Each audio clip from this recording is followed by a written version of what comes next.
Tu es des déchets. Victoria Ashford ne l'a pas murmuré. Elle l'a annoncé dans un microphone en direct devant 500 élites de la Silicon Valley, ses lèvres carmin se courbant autour de chaque mot, comme si elle savourait un vin cher. La fille de 8 ans de Marcus Chen a arrêté de respirer. Il a senti sa main devenir rigide dans la sienne. Tu nettoies des toilettes dans un bâtiment que tu ne seras jamais assez intelligent pour posséder. Tu habilles ta fille avec des chiffons de friperie. Tu es exactement le genre d'échec que j'ai bâti mon empire pour prouver qu'il ne mérite pas le succès. Marcus aurait dû s'éloigner, aurait dû protéger Lily de cette exécution publique. Au lieu de cela, il s'est entendu dire « Alors, donnez-moi 60 minutes pour forcer votre coffre-fort. » Ce qui s'est passé ensuite a révélé une fraude de 3 milliards de dollars et a prouvé que parfois, la personne que tout le monde sous-estime est la seule à voir la vérité. Commentez votre ville pour que je puisse voir jusqu'où cette histoire voyage. Le verre de champagne a heurté le sol en marbre à exactement 15h47. Victoria Ashford l'avait jeté. Pas laissé tomber, mais jeté. Délibérément. Le cristal s'est brisé en 1000 morceaux qui se sont éparpillés sur le sol poli de la salle de bal du siège d'Ashford Technologies, comme des larmes gelées, et 500 conversations sont mortes instantanément. Marcus Chen avait essayé de partir. Sa main était sur l'épaule de Lily, guidant sa fille vers l'ascenseur de service, loin de la table d'exposition où elle avait examiné un robot cassé avec le genre d'intensité concentrée qu'elle avait hérité de sa mère. Mais ce son, le verre explosant contre la pierre, l'a figé à mi-pas. « Stop !» La voix de Victoria a transpercé le silence. Pas forte.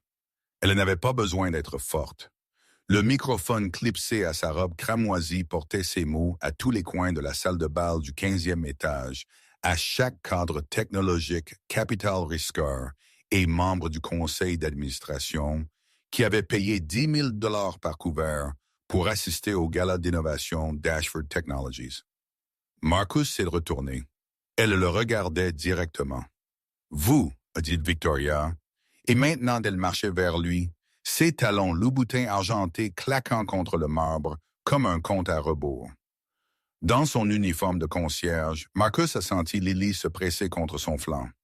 Sa fille était petite pour 8 ans, les traitements contre la leucémie avaient ralenti sa croissance et elle essayait de se faire encore plus petite. « Madame ?» Marcus a commencé, mais Victoria a levé une main manucurée. « Non, ne me madamez pas. » Elle s'est arrêtée à 3 mètres, assez près pour que Marcus puisse voir la froideur calculée dans ses yeux. « Je veux que tout le monde ici voie ceci, vraiment le voie. » Un caméraman est apparu de quelque part, son équipement professionnel sur l'épaule. D'autres dans la foule ont sorti leur téléphone. Le moment était documenté, archivé, préparé pour une distribution virale. Victoria a fait un geste vers Marcus comme s'il était une exposition dans un musée. Voici Marcus Chen, employé ID 429.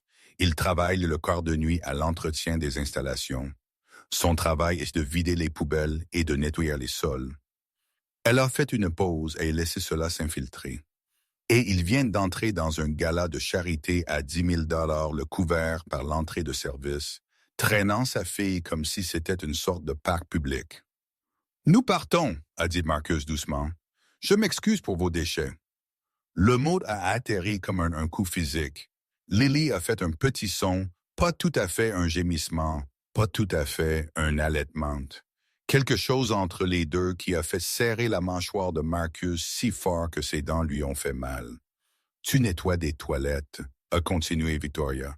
Sa voix amplifiée à travers la salle de bal, dans un bâtiment que tu ne seras jamais assez intelligent pour posséder.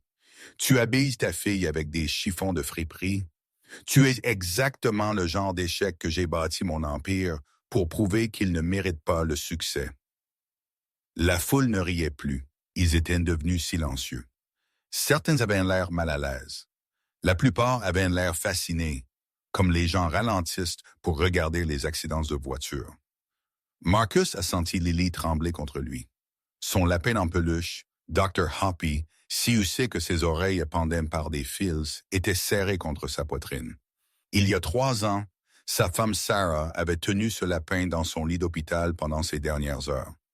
Elle l'avait pressé dans les mains de Lily et avait murmuré « Sois courageuse, petite fille. Sois courageuse comme papa. » Marcus a regardé Victoria Ashford, l'a vraiment regardé. Elle avait 47 ans. Milliardaire autodidacte, ou du moins, le profil de Forbes le prétendait. Elle avait fondé Ashford Technologies dans son garage il y a 12 ans, l'avait transformé en un empire d'informatique quantique de 3 milliards de dollars. Elle avait fait la couverture du magazine Time 2 fois, avait donné un TED Talk avec 18 millions de vues intitulé « Pourquoi les excuses sont l'ennemi de l'excellence ?» Et en ce moment, elle utilisait sa fille comme un accessoire dans cette performance artistique macabre. « Nous partons », a dit Marcus de nouveau. Pourquoi? Le sourire de Victoria était aussi tranchant que du verre brisé. Peur d'affronter la vérité que tu as fait de mauvais choix, que tu enseignes à ta fille que la médiocrité est acceptable. Vous ne savez rien de moi. Je sais tout de vous. Victoria a sorti son téléphone, a tapé sur l'écran. Marcus Chen, 34 ans, abandon d'MIT, a quitté l'école pour s'occuper de sa femme malade qui est décédée il y a 3 ans. Actuellement en retard de 2 mois sur son loyer. Solde du compte courant, 43,16 $. Elle a levé les yeux. Dois-je continuer ou préféreriez-vous que je discute des factures médicales de votre fille? Le monde a basculé. Commanda-t-elle? Je sais tout sur tous ceux qui travaillent pour moi, a dit Victoria, répondant à sa question tacite. Je sais que vous avez volé du papier d'imprimante dans le placard à fourniture. Je sais que vous avez utilisé la douche de la salle de sport de l'entreprise jeudi dernier parce que l'eau de votre appartement a été coupée. Je sais que vous êtes désespéré. Marcus ne pouvait plus respirer, ne pouvait plus penser. « Papa, » a murmuré Lily, « allons-y, s'il te plaît. » Et ce désespoir, a continué Victoria, est exactement pourquoi les gens comme vous restent là où ils sont. Vous pensez que le monde vous doit quelque chose. Vous pensez que parce que la vie est dure, quelqu'un devrait vous donner le succès. Mais le succès n'est pas donné, Marcus, il est gagné. Et vous, elle a fait un geste de la main vers lui avec dédain, vous avez gagné exactement ce que vous avez. Rien. Quelque chose à l'intérieur de Marcus s'est brisé. Pas s'est cassé, c'est trop propre. C'était un lent effondrement grinçant, comme du métal qui fatigue sous trop de pression pendant trop longtemps. La facture de l'hôpital, ce matin-là, 12 000 $ à payer. Lundi, où les traitements de Lily s'arrêtent, l'avis d'expulsion collé à sa porte la semaine dernière. La femme dont Lily n'avait pas demandé de cadeau d'anniversaire cette année parce qu'elle savait qu'il ne pouvait pas se les permettre.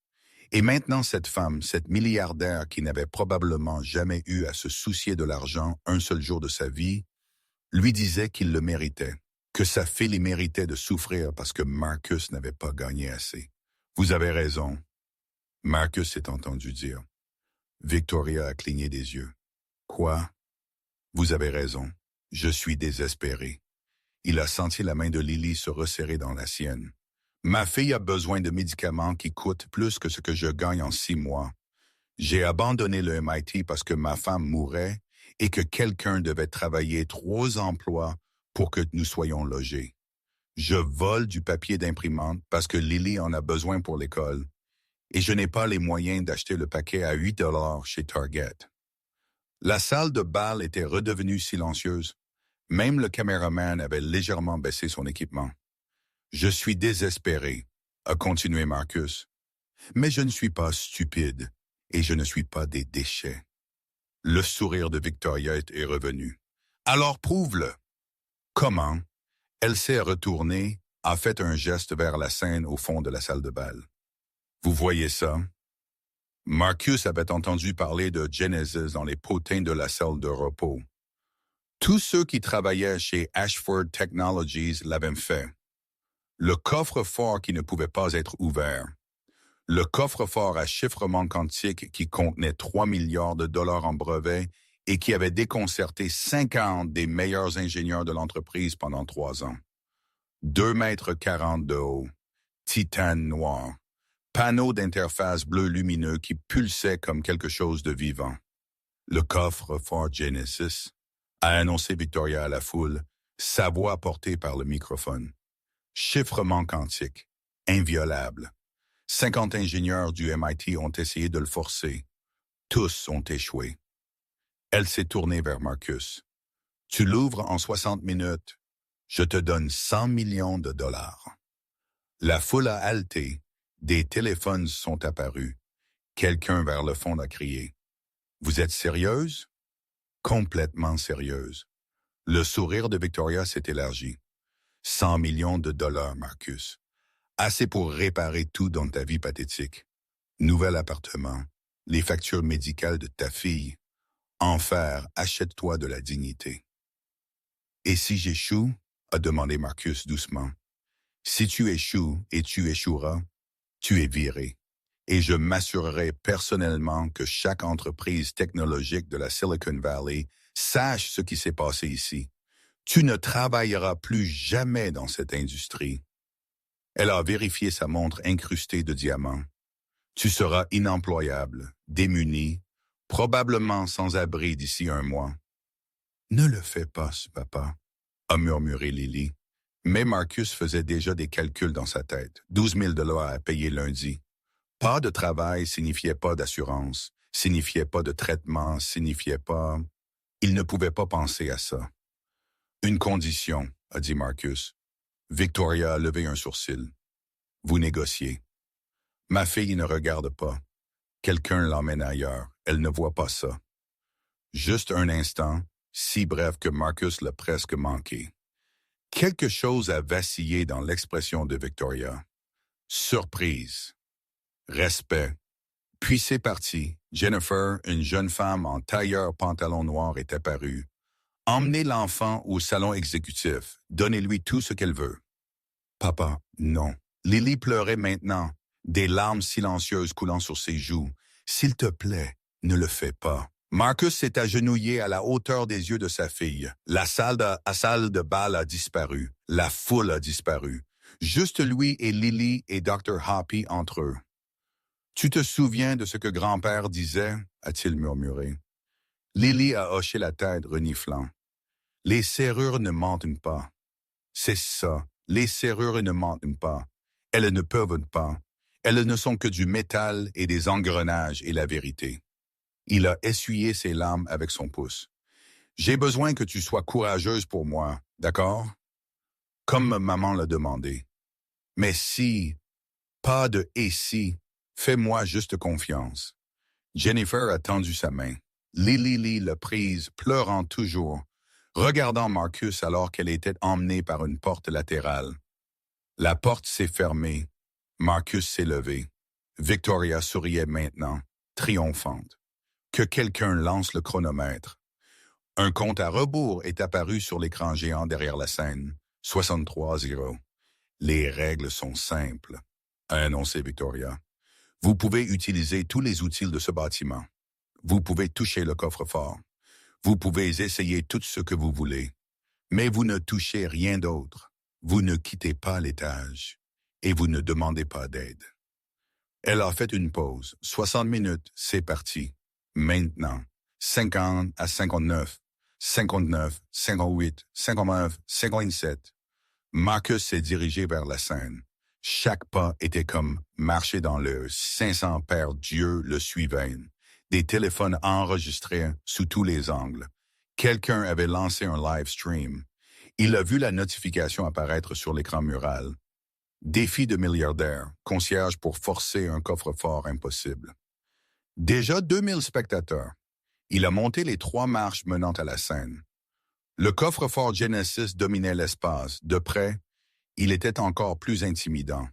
2,40 m de titane noir parfaitement lisse, sauf pour le panneau d'interface quantique, un rectangle bleu lumineux d'environ 60 cm², couvert de motifs changeants qui ressemblaient à des circuits vivants. Marcus avait nettoyé cet étage des dizaines de fois au cours de la dernière année, avait lavé autour de ce coffre-fort, vidé des poubelles près de lui, changer des ampoules dans les luminaires qui l'éclairaient comme une sorte d'hôtel technologique. Il ne l'avait jamais touché.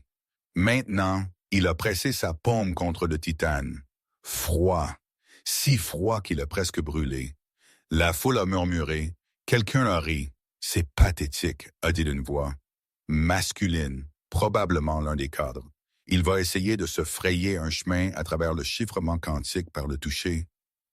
Plus de rire. Marcus les a ignorés, a fermé les yeux et senti le métal sous sa paume. Et puis il l'a entendu. Faible, presque perdu sous le bourdonnement de l'interface quantique. Mais là, des cliquetis, mécaniques, réguliers, comme des engrenages. Les yeux de Marcus se sont ouverts. Il avait déjà entendu ce son. Il y a 20 ans, dans le garage de son père à Oakland, où David Chen avait enseigné à son fils adolescent l'art du serrurier, non pas parce qu'il pensait que Marcus en aurait besoin, mais parce qu'il croyait que chaque personne devrait comprendre comment les choses fonctionnent. La sécurité moderne, c'est tout du tape à l'œil, mon fils, avait dit son père, travaillant sur un vieux coffre-fort militaire qu'il avait acheté lors d'une vente aux enchères de surplus gouvernemental. Lumière et ordinateur et scan biométrique. Mais en dessous, toujours les mêmes principes qu'il y a 50 ans, métal sur métal, engrenage et goupille, les bases ne changent pas. Marcus avait 15 ans, plus intéressé par les jeux vidéo que par les coffres-forts anciens. Mais son père avait été patient, lui avait montré comment écouter, comment sentir la résistance d'un cadran, comment reconnaître la signature acoustique de différents mécanismes de verrouillage. Celui-ci est une série K, avait expliqué son père. De qualité militaire des années 1950, époque de la guerre de Corée. Ils utilisaient une résistance progressive. Qu'est-ce que ça veut dire? Ça veut dire que plus tu te rapproches de la bonne combinaison, plus il te résiste. La plupart des gens sentent cette résistance augmenter et pensent qu'ils font quelque chose de mal. Ils abandonnent, recommencent. Son père avait souri.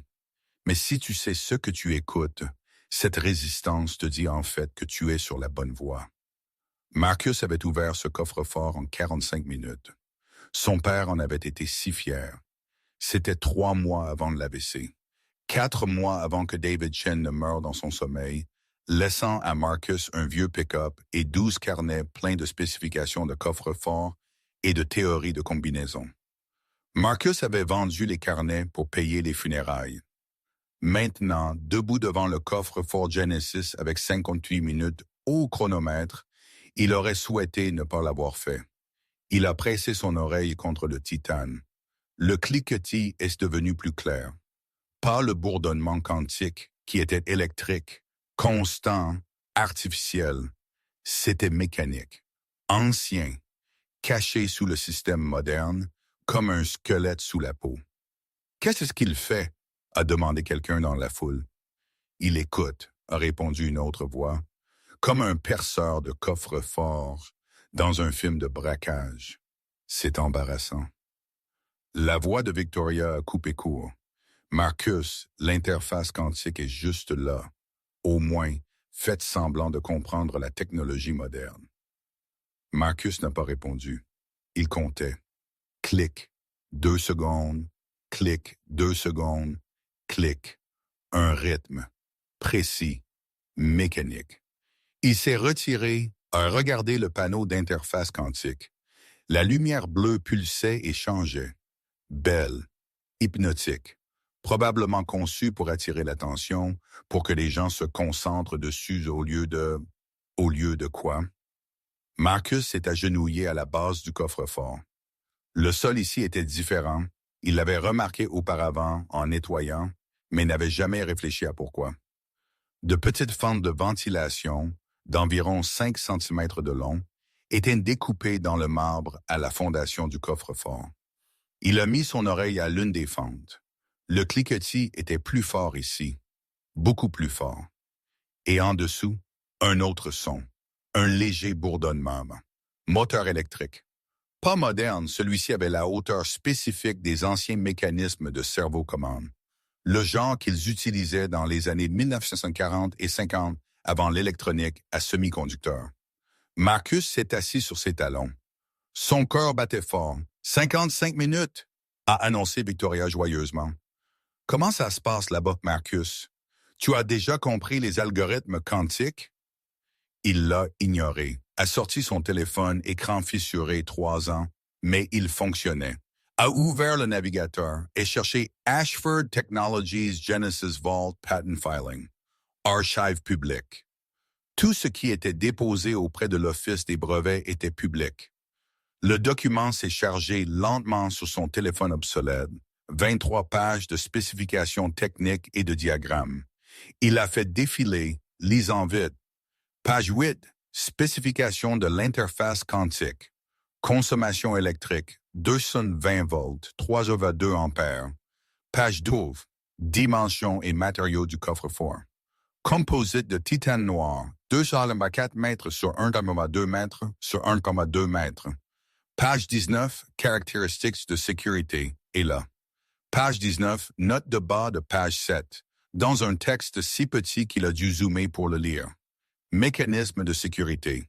Série canine. Serrure à résistance progressive. Modèle surplus militaire.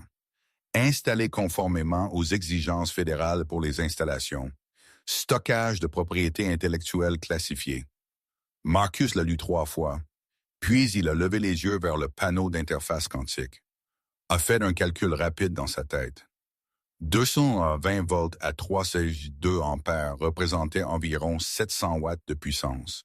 Suffisant pour faire fonctionner l'affichage lumineux. Suffisant pour alimenter le système informatique de base gérant l'interface. Mais loin d'être suffisant pour alimenter un chiffrement quantique réel sur un coffre-fort en titane de 2,4 mètres. Un vrai chiffrement quantique nécessitait une puissance massive, des systèmes de refroidissement, des générateurs de champs magnétiques. On parlait de dizaines de milliers de watts minimum, plus un refroidissement à l'azote liquide plus. Ce n'était pas du chiffrement quantique, c'était du théâtre. La vraie serrure était cachée en dessous. Vieille technologie militaire, un mécanisme à résistance progressive de la série K9 que Victoria Ashford avait probablement tiré d'une vente aux enchères de surplus gouvernemental et installé comme système de secours. Ou peut-être pas un secours, peut-être le système principal depuis le début. Marcus s'est levé, ses jambes tremblaient. 53 minutes, a crié Victoria. Besoin d'un indice, Marcus? Ou prêt à admettre que vous êtes dépassé? Il a marché jusqu'au bord de la scène et regardé la foule. 500 visages, certains amusés, certains apitoyés, certains enregistrant déjà ce qu'il supposait être son échec. Et au premier rang, il l'a vue. Une femme âgée, peut-être 70 ans. Cheveux argentés tirés en arrière. Elle ne souriait pas, n'enregistrait pas, elle regardait juste, et quelque chose dans son expression a fait arrêter Marcus. Elle semblait familière, comme quelqu'un qu'il avait vu sur une photographie, mais qu'il ne pouvait pas situer. Puis elle a hoché la tête, juste une fois, si léger que si Marcus ne l'avait pas regardé directement, il l'aurait manqué, et a prononcé 2 mots, « Fais-toi confiance ». Le compte à rebours défilait, 52-47, 52-46, 52-45. Marcus s'est retourné vers le coffre-fort, 102 minutes pour forcer une serrure que 50 ingénieurs n'avaient pas pu résoudre en 3 ans. 102 minutes pour sauver la vie de sa fille, 52 minutes pour prouver que les déchets pouvaient penser. Il s'est agenouillé à la base du coffre-fort, a trouvé la fente de ventilation et a commencé à écouter la vérité que tout le monde avait été trop distrait pour entendre. Marcus a pressé son oreille plus fort contre la fente de ventilation. Le cliquetis mécanique était régulier, précis, séparé par exactement 2,3 secondes. Il l'avait chronométré sur son téléphone. 26 clics par minute. Pas aléatoire. Rien de ce coffre-fort n'était aléatoire. La voix de son père lui est revenue, claire, comme si David Chen se tenait juste là. Une machine te dira tout si tu te tais assez longtemps pour écouter. Marcus avait 17 ans quand son père avait dit ça. Ils avaient travaillé sur un coffre-fort d'un bâtiment bancaire démoli. Marcus avait été frustré, prêt à abandonner. « Je n'entends rien, papa. C'est juste du bruit. » Son père avait souri, patient. « C'est parce que tu écoutes ce que tu veux entendre. Écoute ce qui est réellement là. » Maintenant, Marcus a fermé les yeux, bloquant tout. Le murmure de la foule, les talons de Victoria cliquetant alors qu'elle faisait les 100 pas, le bourdonnement de la climatisation, le compte à rebours qui défilait l'avenir de sa fille, juste le coffre-fort, juste le son, clic, bourdonnement, clic, bourdonnement. Le bourdonnement était constant, le moteur électrique fonctionnant continuellement. Mais le clic variait légèrement en hauteur, clic aigu, clic grave, clic aigu. Un motif émergeait. Marcus a ouvert les yeux. « J'ai besoin d'outils. » Victoria a arrêté de faire les 100 pas. « Quoi? Vous avez dit que je pouvais utiliser tout ce qui se trouvait dans le bâtiment. J'ai besoin d'outils. » Elle a ri. Quel genre d'outils un concierge va-t-il avoir besoin, une serpillière? Quelqu'un dans la foule a ricané. Marcus s'est levé, lui a fait face directement. Stéthoscope, jeu de tournevis, analyseur de fréquences si vous en avez un dans les laboratoires d'ingénierie. Le rire s'est éteint. Le sourire de Victoria a vacillé un instant. Vous êtes sérieux? Il reste 51 minutes. Allez-vous me laisser essayer ou non? Elle l'a étudié et Marcus a vu le calcul se produire derrière ses yeux. Elle s'attendait à ce qu'il tâtonne avec l'interface quantique, essaie peut-être quelques mots de passe aléatoire, échoue spectaculairement et lui donne une excellente histoire pour son prochain TED Talk sur la différence entre les gens qui réussissent et les gens qui trouvent des excuses. Elle ne s'attendait pas à ce qu'il demande un stéthoscope. Jennifer, a appelé Victoria, la même assistante qui avait emmené Lily est apparue par la porte latérale. Oui, Madame Ashford. Laboratoire d'ingénierie, niveau 12, donnez-lui ce qu'il a demandé. Bien sûr. Jennifer a hoché la tête, a disparu. Bien que je doive dire, a continué Victoria, sa voix amplifiée à travers la salle de bal. C'est fascinant. Un concierge qui demande un stéthoscope, comme quelque chose d'un film des années 1950. Ensuite, vous demanderez un coupe-vert et un sac de diamants. Plus de rire de la foule, mais c'était nerveux maintenant. Incertain.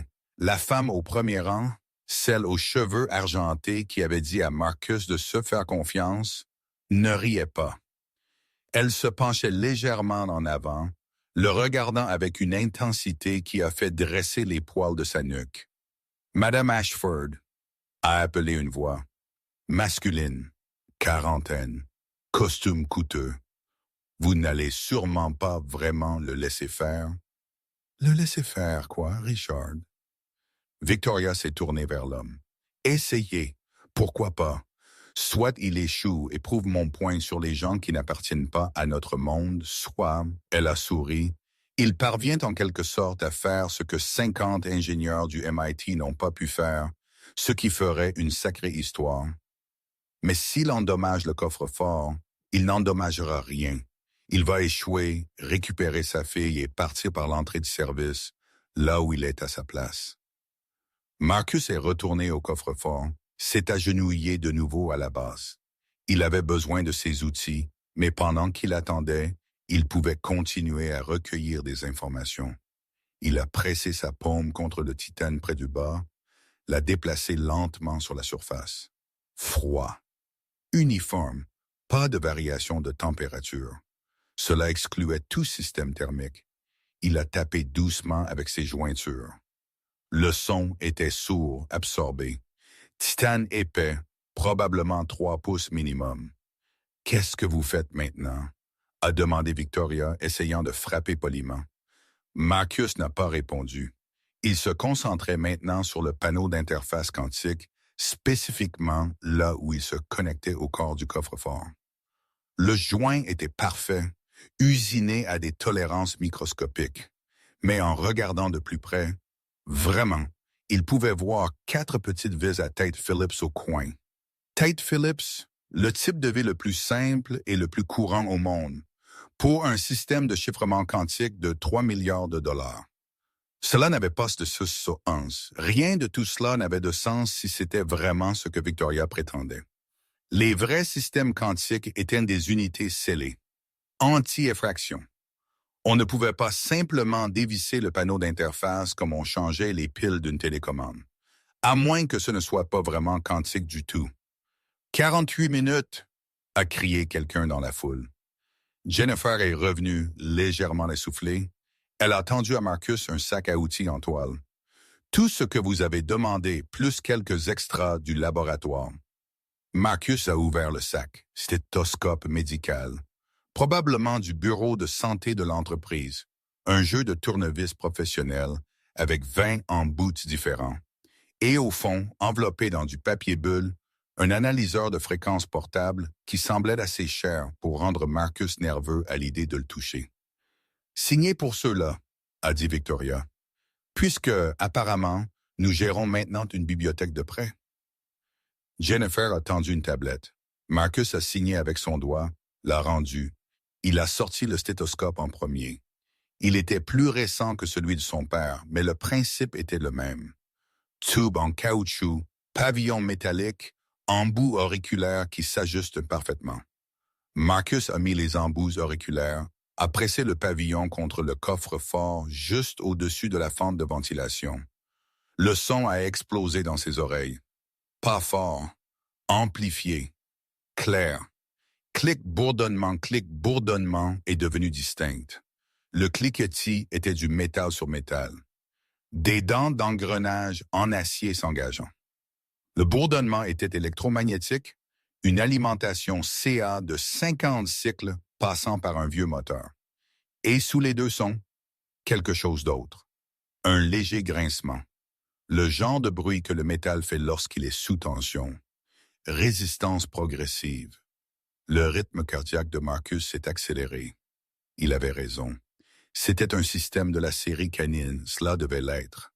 Il a déplacé le stéthoscope lentement sur la surface du coffre-fort, cartographiant les sons. Le grincement était le plus fort près du centre et environ 1,20 m de la base. C'était là que se trouvait le mécanisme de verrouillage principal. Le cliquetis venait de plus bas, peut-être à 60 cm de hauteur. Ce serait l'assemblage des goupilles. Alors, la voix de Victoria a coupé sa concentration. Entendez-vous quelque chose d'intéressant? Les secrets de l'univers ou juste votre propre échec qui vous revient en écho? Marcus a retiré le stéthoscope, l'a laissé pendre autour de son cou. Il a pris l'analyseur de fréquence, l'a allumé. L'appareil était sophistiqué. Écran tactile couleur, affichage de forme d'onde en temps réel. C'était un équipement sérieux qui coûtait probablement 15 000 $. Le genre de choses que les ingénieurs utilisent pour déboguer les interférences électromagnétiques dans les systèmes sensibles. Il l'a tenu près du panneau d'interface quantique et regardé l'affichage. Lumière bleue sur l'écran, stable à 60 Hz. Fréquence d'alimentation CA standard. Mais il y avait autre chose, un pic à 2,4 GHz. C'était du Wi-Fi. Marcus a presque ri. Le panneau d'interface quantique fonctionnait en Wi-Fi, diffusant constamment à 2,4 GHz. Un vrai chiffrement quantique n'utilisait pas le Wi-Fi, ne pouvait pas utiliser le Wi-Fi. Les états quantiques s'effondraient lorsqu'ils étaient observés et les signaux Wi-Fi étaient une observation. Tout système de cryptographie quantique réel serait complètement isolé, sans fil, probablement blindé dans une cage de Faraday. C'était un affichage très coûteux, très convaincant, qui ressemblait à du chiffrement quantique, mais qui n'était en réalité qu'un écran d'ordinateur affichant de jolis motifs.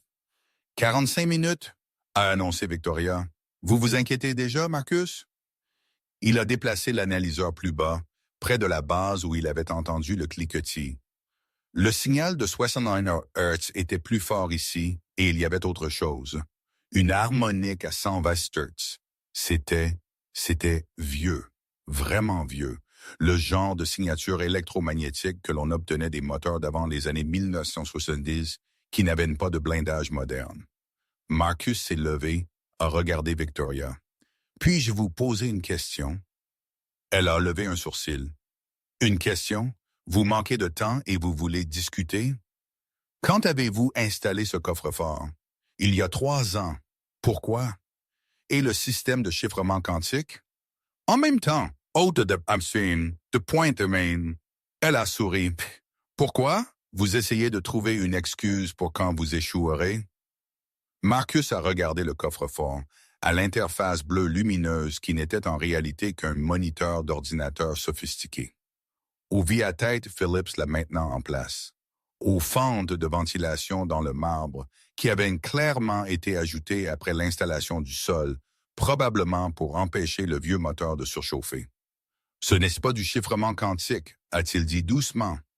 La foule s'est tue. Le sourire de Victoria s'est figé. Excusez-moi.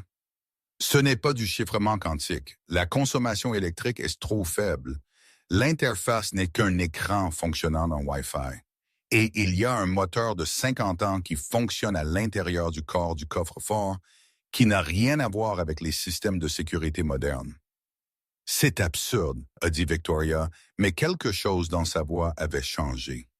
Une tension. Vous ne savez pas de quoi vous parlez. Le dossier de brevet dit que c'est du chiffrement quantique. Page 8. Spécification très détaillée. Marcus a sorti son téléphone, lui a montré l'écran. Mais la page 19, note de bas de page 7, mentionne un mécanisme de sécurité à série K9, surplus militaire. Le visage de Victoria a pâli juste un instant, puis la couleur est revenue, trop de couleur, rouge et en colère.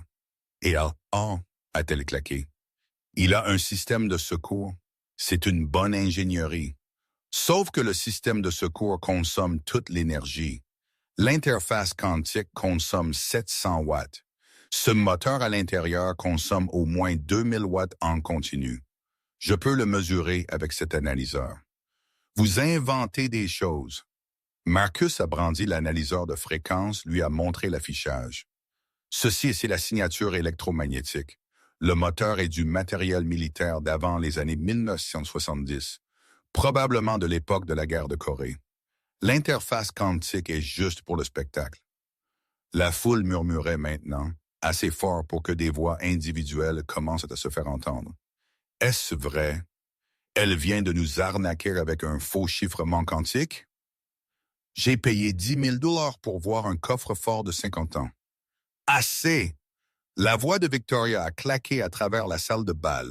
Elle a attrapé le microphone de son col, l'a tenu près d'elle. Mesdames et messieurs, ce dont nous sommes témoins ici est un homme désespéré, faisant des allégations désespérées. Marcus Chen n'est pas un ingénieur. C'est un concierge. Il n'a aucune qualification, aucune expertise et aucune idée de ce dont il parle. Alors laissez-moi essayer de l'ouvrir, a dit Marcus. C'est ce que vous faites. Vous avez... Elle a vérifié sa montre. 42 minutes restantes. Je veux dire la vraie serrure, le mécanisme K9, pas le faux affichage quantique. Les yeux de Victoria se sont plissés.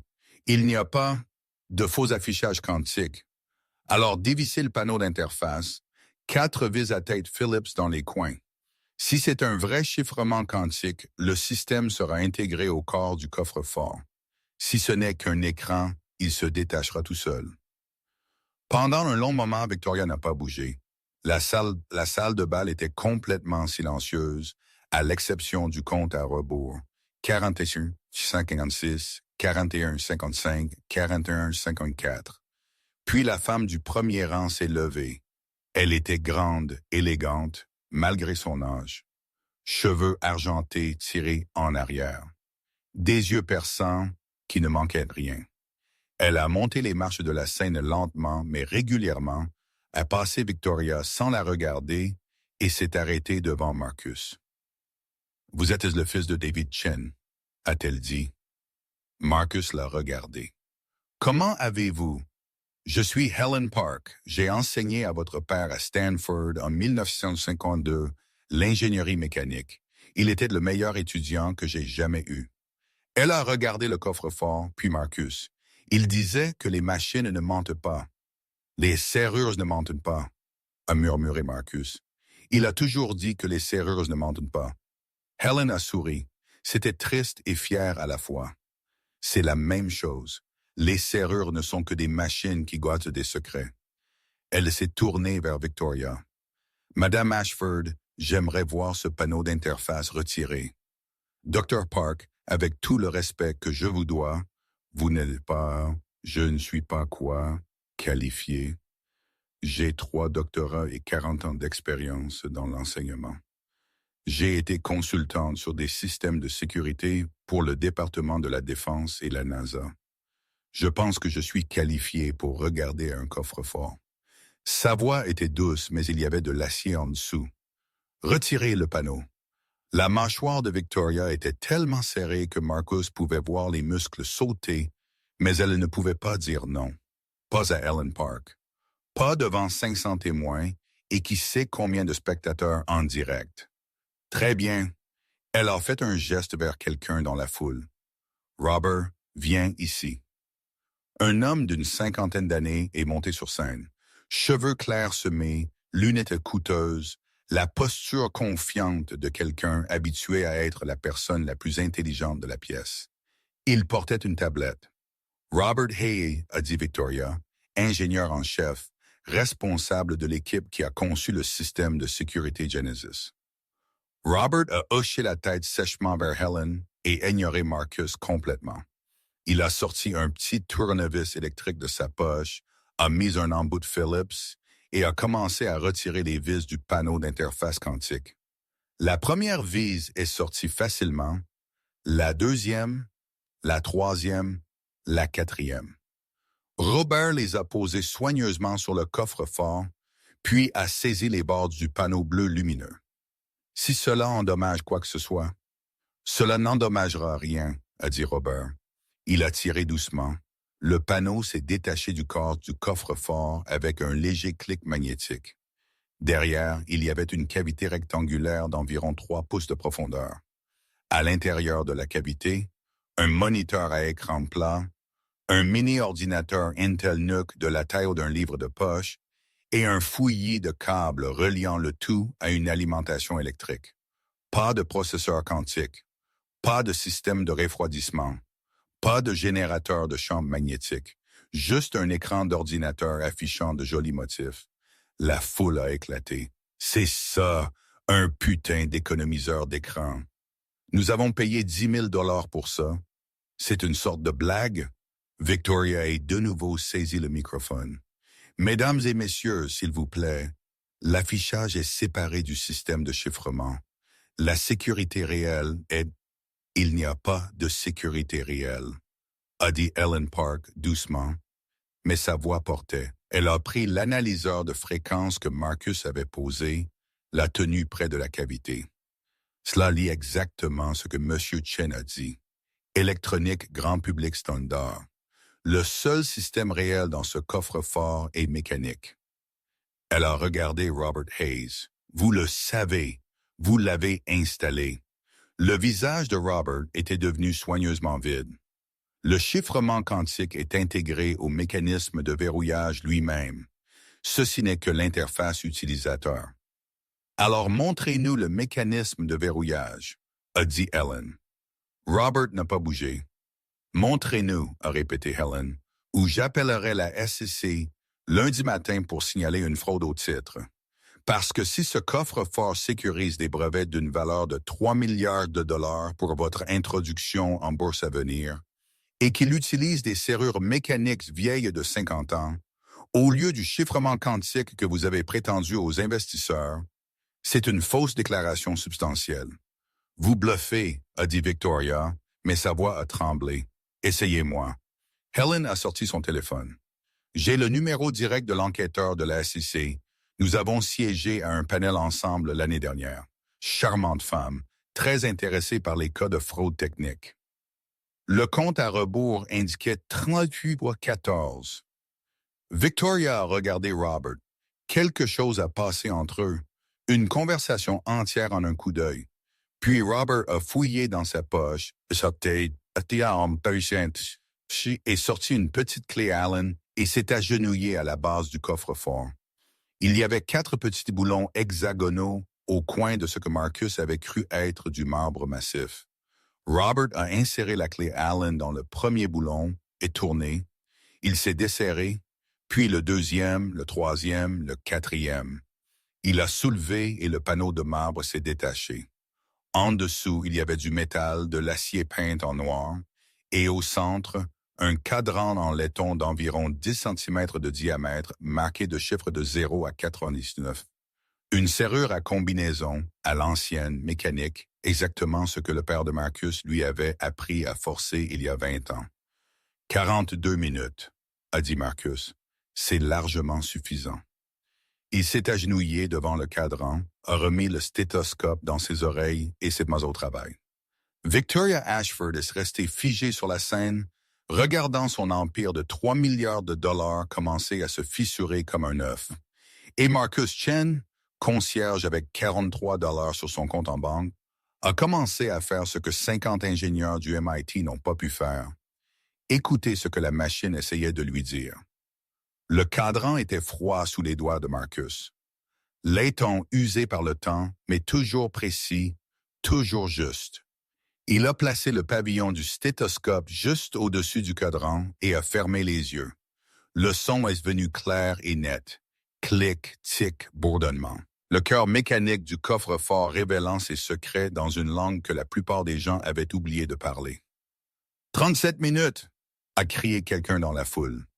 Marcus a tourné le cadran lentement vers la droite, écoutant. Son père lui avait appris à d'abord effacer la serrure, à réinitialiser toutes les goupilles. 3 rotations complètes dans le sens des aiguilles d'une montre. Le cliquetis est devenu plus fort à mesure que les engrenages internes s'engageaient et se désengageaient. « Qu'est-ce qu'il fait ?» a chuchoté une voix. « Il réinitialise le mécanisme », a répondu Ellen Park. Elle s'était rapprochée, debout juste derrière l'épaule de Marcus. Procédure standard pour les serrures à résistance progressive. Résistance progressive. C'était une voix différente, plus jeune, curieuse. Cela signifie que la serrure vous résiste, a dit Ellen. Plus vous vous rapprochez de la bonne combinaison, plus le cadran devient difficile à tourner.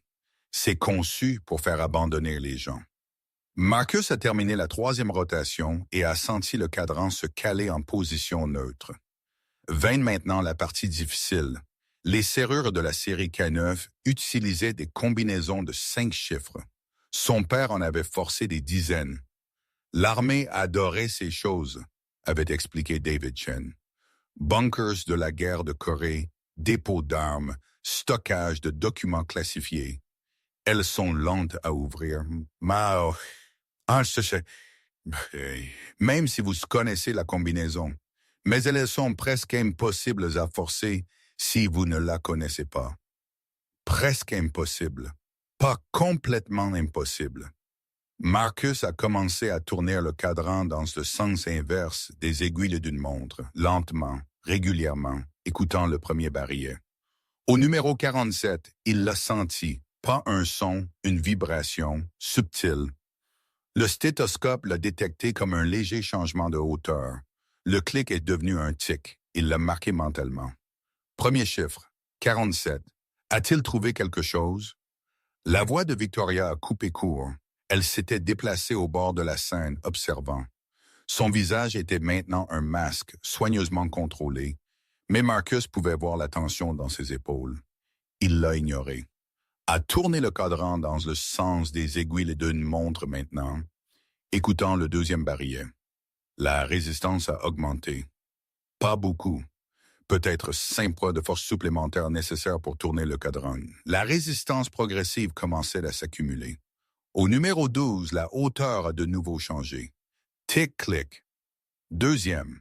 Numéro 12, 34 minutes, a crié quelqu'un. Les mains de Marcus transpiraient. Il les a essuyées sur son pantalon d'uniforme et de nouveau saisi le cadran. Le métal se réchauffait de son toucher, du frottement de la rotation, dans le sens inverse des aiguilles d'une montre. Troisième barillet. La résistance a bondi. Maintenant, il fallait une vraie force pour tourner le cadran. Ses doigts ont glissé 2 fois avant qu'il ne trouve la bonne prise. Au numéro 71, la vibration a changé, presque imperceptible. Mais là, troisième chiffre, 71, il est en train de le faire, a chuchoté une voix masculine. Silence, a dit Ellen Park. Laissez-le se concentrer. Dans le sens des aiguilles d'une montre maintenant. Quatrième barillet. La résistance a de nouveau explosé. Marcus a dû utiliser les deux mains, l'une sur l'autre, pressant tout en tournant. Le cadran lui a résisté, voulait qu'il abandonne, voulait qu'il pense qu'il faisait quelque chose de mal.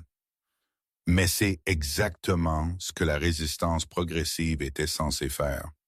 La voix de son père. Quand la machine te résiste, mon fils, ça veut dire que tu es en train de gagner.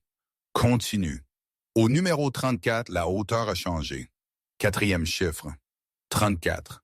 3 minutes s'étaient écoulées. L'épaule de Marcus commençait à lui faire mal à cause de la position inconfortable, agenouillé sur le marbre, les deux mains sur un cadran à 1,20 m du sol. 31 minutes, a dit Victoria. Pas une annonce utile, une menace. Marcus a tourné le cadran dans le sens inverse des aiguilles d'une montre pour le cinquième et dernier barillet. La résistance était énorme maintenant. Le cadran bougeait à peine. Il a dû y mettre tout le poids de son corps, poussant et tournant simultanément. Le laiton a commencé à chauffer sous ses paumes. Frottement. Métal sur métal. Ses mains se crampaient.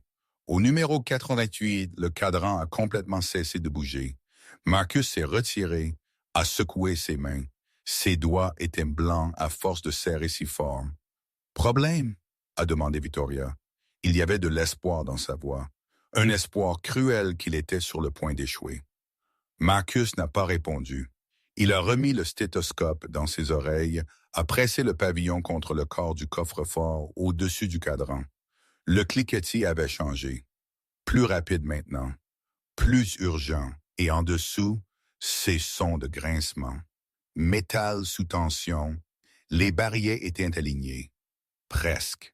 Le cinquième était proche, mais pas tout à fait là. Il a de nouveau saisi le cadran, a poussé de toutes ses forces, a tourné. Rien. A poussé plus fort, a tourné. Le cadran a bougé, 1/2 millimètre, puis 1 millimètre entier. Il est bloqué, a dit quelqu'un. Il ne peut pas se le faire. Je vous avais dit que c'était une perte de temps.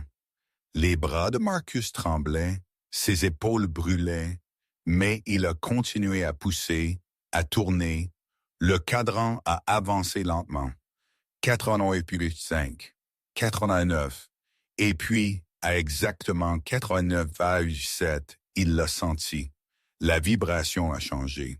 Le grincement s'est arrêté. Le cliquetis s'est accéléré en un staccato rapide. Cinquième, numéro 88. Marcus a retiré ses mains et fléchi ses doigts. Ils étaient tellement crampés qu'il pouvait à peine les redresser. 28 minutes, a dit Victoria. Sa voix avait perdu son assurance. Et maintenant? A demandé Robert Hayes. Il se tenait toujours près du coffre-fort, tablette à la main. Vous avez 5 chiffres. Cela n'ouvre rien. Marcus a regardé Ellen Park. Les serrures de la série canine ont une séquence de libération. Après avoir entré la combinaison, il faut tourner le cadran à 0, puis tourner la poignée. Quelle poignée? Robert a désigné le coffre-fort. Il n'y a pas de poignée. Marcus s'est levé. Ses genoux ont craqué. Il a fait le tour du coffre-fort lentement, passant ses mains sur la surface en titane. La foule était devenue complètement silencieuse. Même le murmure avait cessé. Sur le côté gauche du coffre-fort, à hauteur de poitrine environ, Marcus l'a senti. Une légère dépression dans le métal, circulaire, d'environ 5 cm de diamètre. Il a appuyé dessus. Rien ne s'est passé. Il a appuyé plus fort. Une section de titane est légèrement jaillie, révélant une poignée encastrée, en forme de T industriel. Le genre de poignée que l'on trouverait sur une écoutille de sous-marin ou un coffre-fort de banque des années 1950. « Je serais damné », a dit Ellen Park doucement. Marcus a saisi la poignée. Elle n'a pas bougé. La combinaison doit être entrée en premier, a-t-il dit. La poignée ne tournera pas tant que les barillet ne seront pas alignés et que le cadran ne sera pas à zéro. Il est retourné au cadran. Ses mains se crampaient toujours, mais il a forcé ses doigts à saisir. A tourné dans le sens inverse des aiguilles d'une montre jusqu'à zéro. Lentement, soigneusement, et zéro, il l'a entendu. Un bruit sourd et profond à l'intérieur du coffre-fort. Des boulons lourds glissant en arrière. Il est retourné à la poignée. Étiré. Elle a résisté. Pas verrouillé, juste lourd pour moi. Elle a étiré plus fort, y mettant tout son poids. La poignée a tourné. 90 degrés. 180, 270. Et puis, avec un son comme celui d'un coffre-fort de banque d'un vieux film, la porte du coffre-fort Genesis s'est ouverte. La foule a éclaté, criant, applaudissante. Des téléphones brandis, enregistrant tout. Marcus a reculé. Ses jambes étaient faibles. Ses mains tremblaient si fort qu'il a dû les joindre. Il reste 26 minutes, a crié quelqu'un. Il l'a fait avec du temps à revendre. Victoria Ashford est restée figée. Son visage était devenu blanc, pas pâle, comme si tout le sang s'en était drainé. « C'est impossible », a-t-elle murmuré. Le microphone a capté et diffusé ses paroles à travers la salle de bal. « C'est impossible. Ce n'est pas impossible », a dit Ellen Park. « C'est juste un savoir oublié, le genre de savoir que vos ingénieurs n'ont jamais appris. Parce qu'ils étaient trop occupés à courir après l'informatique quantique et l'apprentissage automatique pour comprendre les systèmes mécaniques de base. » Elle a marché jusqu'au coffre-fort ouvert, a regardé à l'intérieur. Son expression a changé. « Victoria », a-t-elle dit doucement, « nous devons parler. »« Pas maintenant », est claqué Victoria. Elle s'est tournée vers Marcus et le masque est revenu en place. Sourire. Confiante. « Eh bien, félicitations, Marcus. Vous avez prouvé que vous êtes doué avec les vieilles serrures. Je suppose que chacun a ses talents. » 100 millions de dollars, a dit Marcus. Le sourire s'est figé. Quoi? Vous vous avez dit 100 millions de dollars si j'ouvrais le coffre-fort. Je l'ai ouvert. Avec de l'aide, le Dr. Park vous a dit que c'était une serrure de type canine. Elle vous a guidé. Je l'ai identifiée comme une canine avant qu'elle ne dise quoi que ce soit et elle ne m'a pas dit la combinaison. Je l'ai trouvée moi-même. Victoria a jeté un coup d'œil à son avocat dans la foule. L'homme se dirigeait déjà vers la scène, son téléphone pressé contre l'oreille. « Nous discuterons des détails plus tard », a dit Victoria. « Pour l'instant, disons juste... » Non. La voix de Marcus était douce mais ferme. « Nous en discutons maintenant, devant tout le monde. Vous avez fait un marché. J'ai rempli ma part. Maintenant, vous remplissez la vôtre. Vous pensez que je vais vous remettre 100 millions de dollars ici même? » Victoria a ri, mais cela sonnait forcé. Ces choses prennent du temps, des formalités légales, des considérations fiscales. Nous aurons nos avocats. Elle tergiverse, a dit Ellen Park. Elle s'était éloignée du coffre-fort, regardait Victoria avec une expression que Marcus ne pouvait pas vraiment lire. Elle tergiverse parce qu'elle ne veut pas que quiconque voie ce qu'il y a à l'intérieur de ce coffre-fort. C'est la propriété confidentielle de l'entreprise, a dit Victoria sèchement. C'est une preuve, a répondu Ellen, de fraude au titre, de vol de brevets et éventuellement de complot criminel. La salle de bal est devenue silencieuse. L'avocat de Victoria est atteint de la scène. Il s'est penché, a chuchoté urgemment à son oreille. Elle a secoué la tête. Il a chuchoté avec plus d'insistance. Marcus a regardé Helen. Qu'est-ce qu'il y a là-dedans? Voyez par vous-même. Marcus s'est approché du coffre-fort ouvert. L'intérieur était sombre, éclairé seulement par la lumière réfléchie de la salle de bal. Il a sorti son téléphone, a allumé la lampe de poche. À l'intérieur du coffre-fort, il y avait 3 choses. Premièrement, un rack de serveur. 3 étagères de disques durs, tous connectés à une alimentation électrique. Stockage de données standard, rien de spécial. Deuxièmement, une pile de dossiers. peut-être 20, chacun marqué de date et de code de projet. Demande de brevet, peut-être, ou spécifications techniques. Et troisièmement, une boîte métallique. Petite, de la taille d'une boîte à chaussures environ. Elle reposait sur l'étagère du bas, séparée de tout le reste. Il y avait une étiquette sur le dessus, écrite à la main au marqueur noir. Projet Genesis fichier originaux 2014. Ne touchez pas à ça, a dit Victoria sèchement. Marcus l'a regardé. Pourquoi pas? Ses propriétaires confidentiels ne fait pas partie des actifs listés pour l'audit d'IPU. Alors pourquoi est-ce dans le coffre-fort? A demandé Helen. Si cela ne fait pas partie du portefeuille IP de l'entreprise, pourquoi est-ce enfermé dans votre stockage le plus sécurisé? Cela ne vous regarde pas. En fait, si. Helen a sorti son téléphone. Parce que je sais ce qu'est le projet Genesis, ou plutôt, ce qu'il était. Elle a tapé sur son écran, la tenue de manière à ce que tout le monde puisse voir. C'était un article du Bulletin d'ingénierie de Stanford, daté de 2014. Le titre disait « L'étudiante Sarah Washington remporte le prix Draper pour sa percée en informatique quantique. » En dessous, il y avait une photo. Une femme noire d'une trentaine d'années, souriante, tenant un trophée, des yeux brillants, une posture confiante. Et debout à côté d'elle sur la photo, le bras autour de ses épaules, Victoria Ashford. Sarah Washington était votre partenaire, a dit Helen. Vous avez fondé Ashford Technologies ensemble en 2012.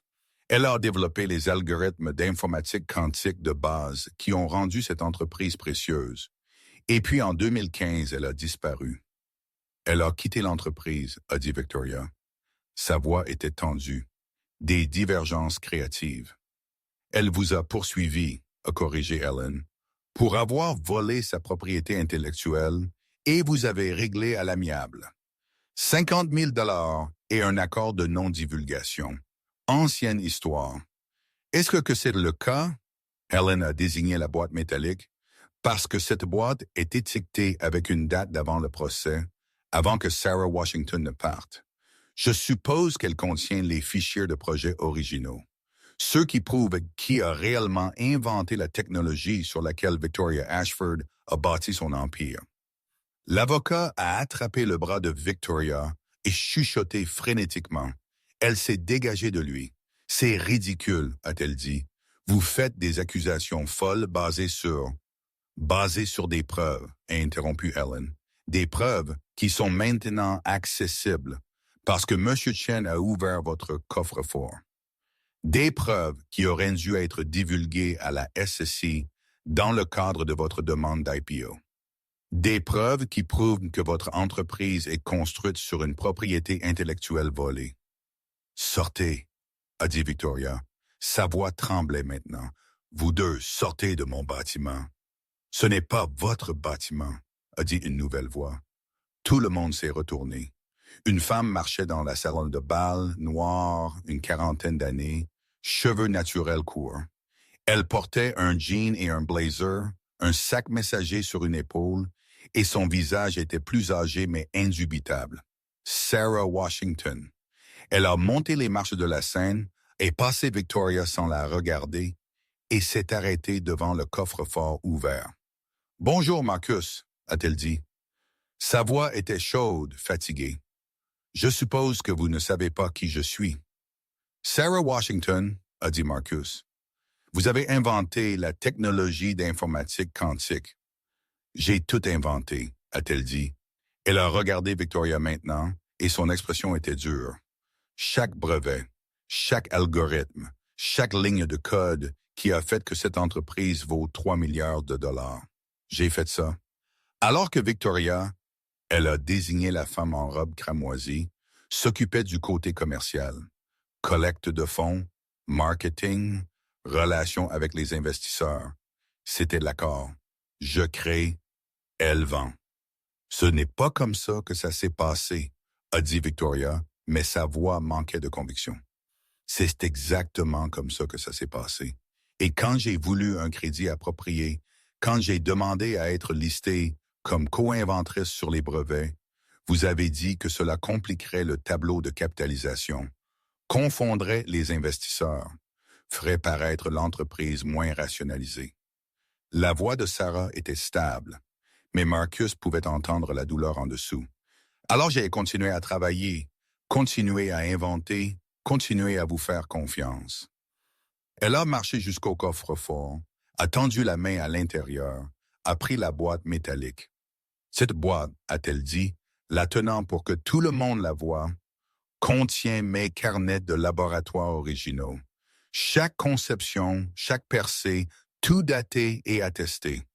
Tout prouvant que j'ai créé la technologie que Victoria Ashford a revendiquée comme sienne.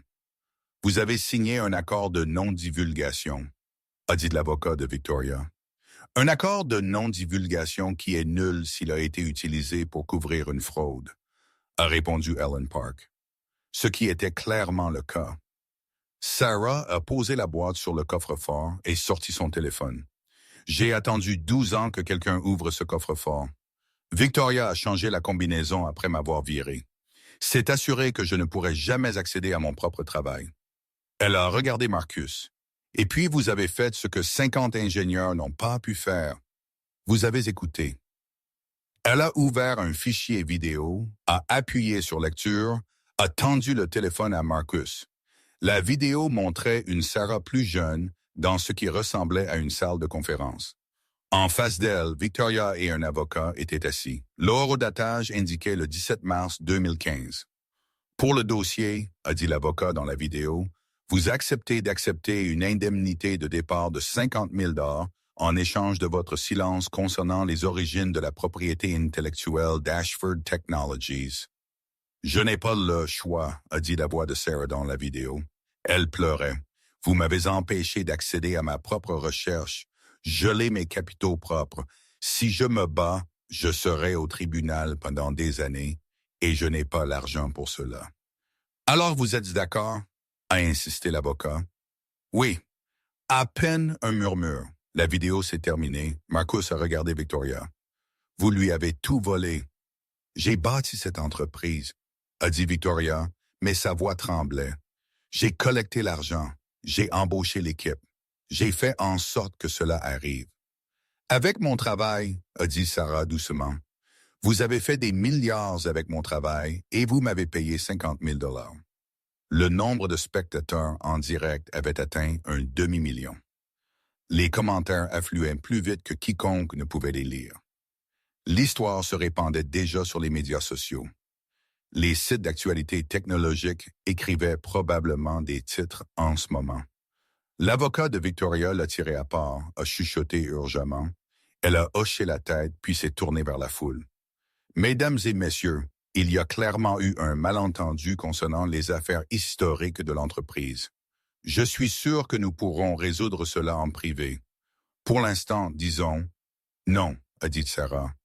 Plus de privé, plus de règlements, plus d'accords de non-divulgation.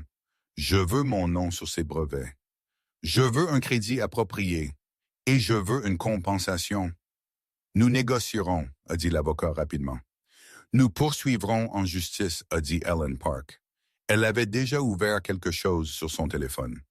Je viens d'envoyer un email à l'enquêteur de la SSE que j'ai mentionné. J'ai joint la vidéo, la photo de la boîte et une déclaration de ma part en tant qu'expert témoin que cela représente une fraude matérielle dans votre demande d'IPO. Le visage de Victoria s'est effondré. Juste un instant. Puis elle l'a reprise en main, mais tout le monde l'avait vu.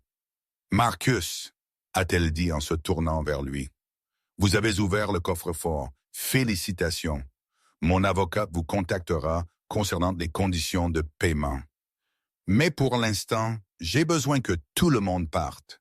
Cet événement est terminé. » « Il reste 23 minutes, a crié quelqu'un dans la foule. Il l'a fait en 37 minutes. Elle ne va pas le payer, a dit Sarah. Elle n'en a jamais eu l'intention. C'était une tactique d'humiliation, un moyen de remettre un concierge à sa place et d'en tirer de bonnes images de relations publiques. Ce n'est pas vrai, a dit Victoria, mais tout le monde pouvait entendre le mensonge. Marcus a regardé le coffre-fort ouvert, la boîte contenant 12 ans de travail volé, Sarah Washington, qui avait été effacée de l'histoire de sa propre entreprise. Et il a pensé à Lily, aux factures d'hôpital et aux avis d'expulsion et aux 43 $ sur son compte courant.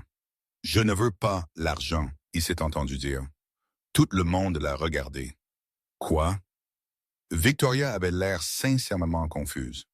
Je ne veux pas vos 100 millions de dollars. Marcus s'est tourné vers Sarah. Donnez-le lui. Tout. Elle l'a gagné. Les yeux de Sarah se sont écarquillés. Marcus, je ne peux pas. Vous avez une fille qui a besoin de... Je sais ce dont ma fille a besoin, et ce n'est pas de l'argent volé à quelqu'un d'autre. Il a regardé Victoria. Mais je veux quelque chose. Quoi? La voix de Victoria était à peine audible. Mon travail de retour avec une promotion. Ingénieur en installation, 75 000 $ par an. Prestation complète. Y compris une assurance maladie qui couvre des traitements de Lily. Victoria a ouvert la bouche, l'a refermée, a regardé son avocat. « Fait », a dit l'avocat rapidement. « Nous aurons les documents prêts lundi. » Et une dernière chose, a dit Marcus. Le Dr. Washington obtient son nom sur chaque brevet, un crédit complet de co-inventeur et tout arriéré que le tribunal jugera équitable. Les yeux de Victoria se sont remplis de larmes, de vraies larmes. Son empire se fissurait, tout ce qu'elle avait construit, révélant ses fondations pourries. « Bien », a-t-elle murmuré. La foule a de nouveau éclaté en applaudissements, mais Marcus l'a à peine entendu. Il regardait Sarah qui pleurait aussi maintenant, mais c'était des larmes différentes. « Merci », a-t-elle articulé. Marcus a hoché la tête, puis il est descendu de la scène, les marches, directement vers la porte latérale où Jennifer avait emmené Lily. Il restait 22 minutes au chronomètre, mais il avait déjà gagné. Le salon exécutif était calme, trop calme. Marcus a poussé la porte et a trouvé Lily recroquevillée dans un fauteuil en cuir surdimensionné, le Dr. Hoppy serré contre sa poitrine. Jennifer était assise à proximité, faisant défiler son téléphone, mais elle a levé les yeux quand Marcus est entré. « Monsieur Chen, tout est, nous avons fini », a dit Marcus. Il a traversé la pièce jusqu'à Lily, s'est agenouillé devant elle. « Hé, mon bébé, il est temps de rentrer à la maison. » Les yeux de Lily étaient rouges. Elle avait pleuré. « Tu as perdu? » « Non. » Marcus a lissé ses cheveux en arrière. « Je n'ai pas perdu. » « Tu n'es pas milliardaire maintenant. »« Non, je ne suis pas milliardaire. »« Alors qu'est-ce qui s'est passé? » Marcus l'a aidé à se lever, a pris sa main. « Je t'expliquerai en chemin. Viens. » Ils étaient à mi-chemin de l'ascenseur quand Helen Park les a rattrapés. Elle marchait vite pour 70 ans, ses talons claquant sur le sol poli. « Marcus, attendez. » Il s'est retourné. « Dr. Park. » « Appelez-moi Helen. » Elle était légèrement essoufflée. « C'était remarquable, ce que vous avez fait là-dedans. Votre père aurait été fier. » Marcus a senti quelque chose se resserrer dans sa poitrine. Vous le connaissiez vraiment. David Chen, le meilleur étudiant que j'ai jamais enseigné. Un esprit brillant, absolument brillant. Elle a souri. Il restait après les cours pour poser des questions sur les systèmes mécaniques auxquels je ne pouvais pas toujours répondre. Cela m'a rendu meilleur dans mon travail, juste en essayant de le suivre. Il ne parlait pas beaucoup de Stanford. Je savais qu'il y était allé, mais il est parti après sa première année. Guerre de Corée. Ils l'ont enrôlé. Le sourire de Helen s'est estompé. Quand il est revenu, il n'était plus le même. Un SSPT, bien que nous ne l'appelions pas ainsi à l'époque. Il a essayé de se réinscrire, mais ne pouvait pas se concentrer. La guerre lui avait pris quelque chose. Marcus s'est souvenu des cauchemars de son père. La façon dont David se réveillait parfois en hurlant, appelant un Coréen. La façon dont il passait des heures dans le garage à travailler sur des serrures et des coffres forts. Comme si la précision mécanique pouvait en quelque sorte organiser le chaos dans sa tête. Il n'a jamais cessé d'être brillant, cependant, a continué Helen. Je suis resté en contact avec lui au fil des ans. Il m'envoyait parfois des articles, des théories sur les mécanismes de résistance progressive et les signatures acoustiques des systèmes de verrouillage. Un travail de niveau universitaire. Il aurait dû être publié. Pourquoi ne l'a-t-il pas été? Parce qu'à l'époque, il était serrurier à Oakland et le monde universitaire ne prend pas les serruriers au sérieux, peu importe leur intelligence. Elle a regardé Lily, puis Marcus. Mais il vous a enseigné, vous a transmis tout ce qu'il savait. Une partie. Assez. Assez pour faire ce que 50 diplômés du MIT n'ont pas pu faire. Helen a sorti une carte de visite de son sac à main, l'a tendue à Marcus. C'est mon numéro personnel. Appelez-moi la semaine prochaine. J'aimerais parler de votre avenir. Mon avenir?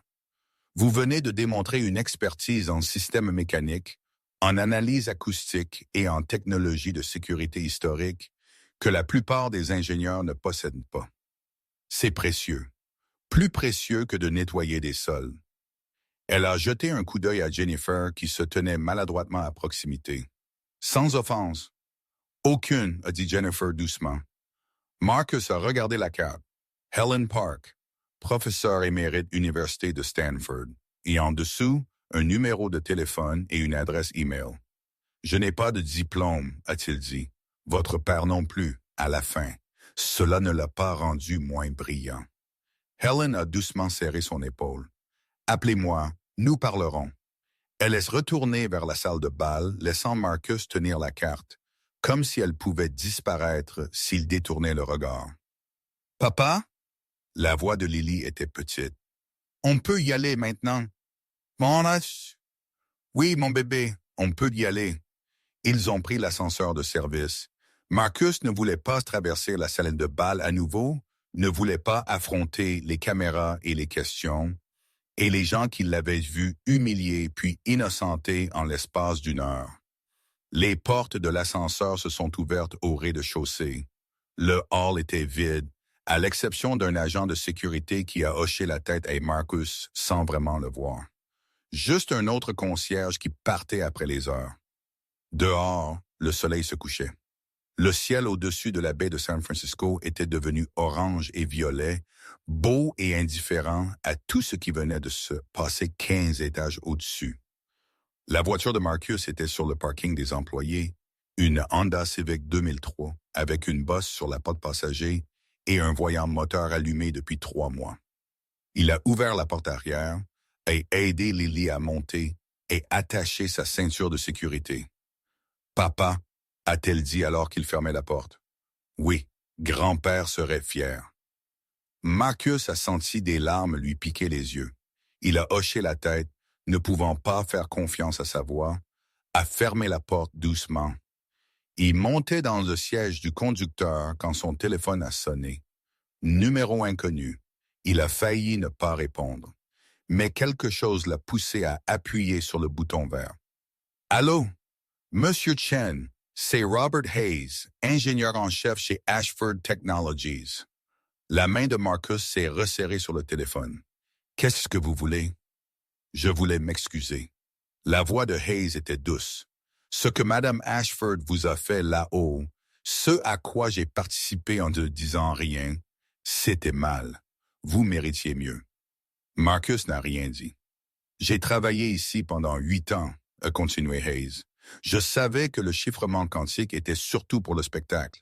Je savais que la vraie serrure était mécanique. Mais je n'ai jamais pris la peine d'apprendre à la forcer parce que je supposais que quelqu'un d'autre le ferait. Quelqu'un de plus intelligent. Quelqu'un avec plus de qualifications.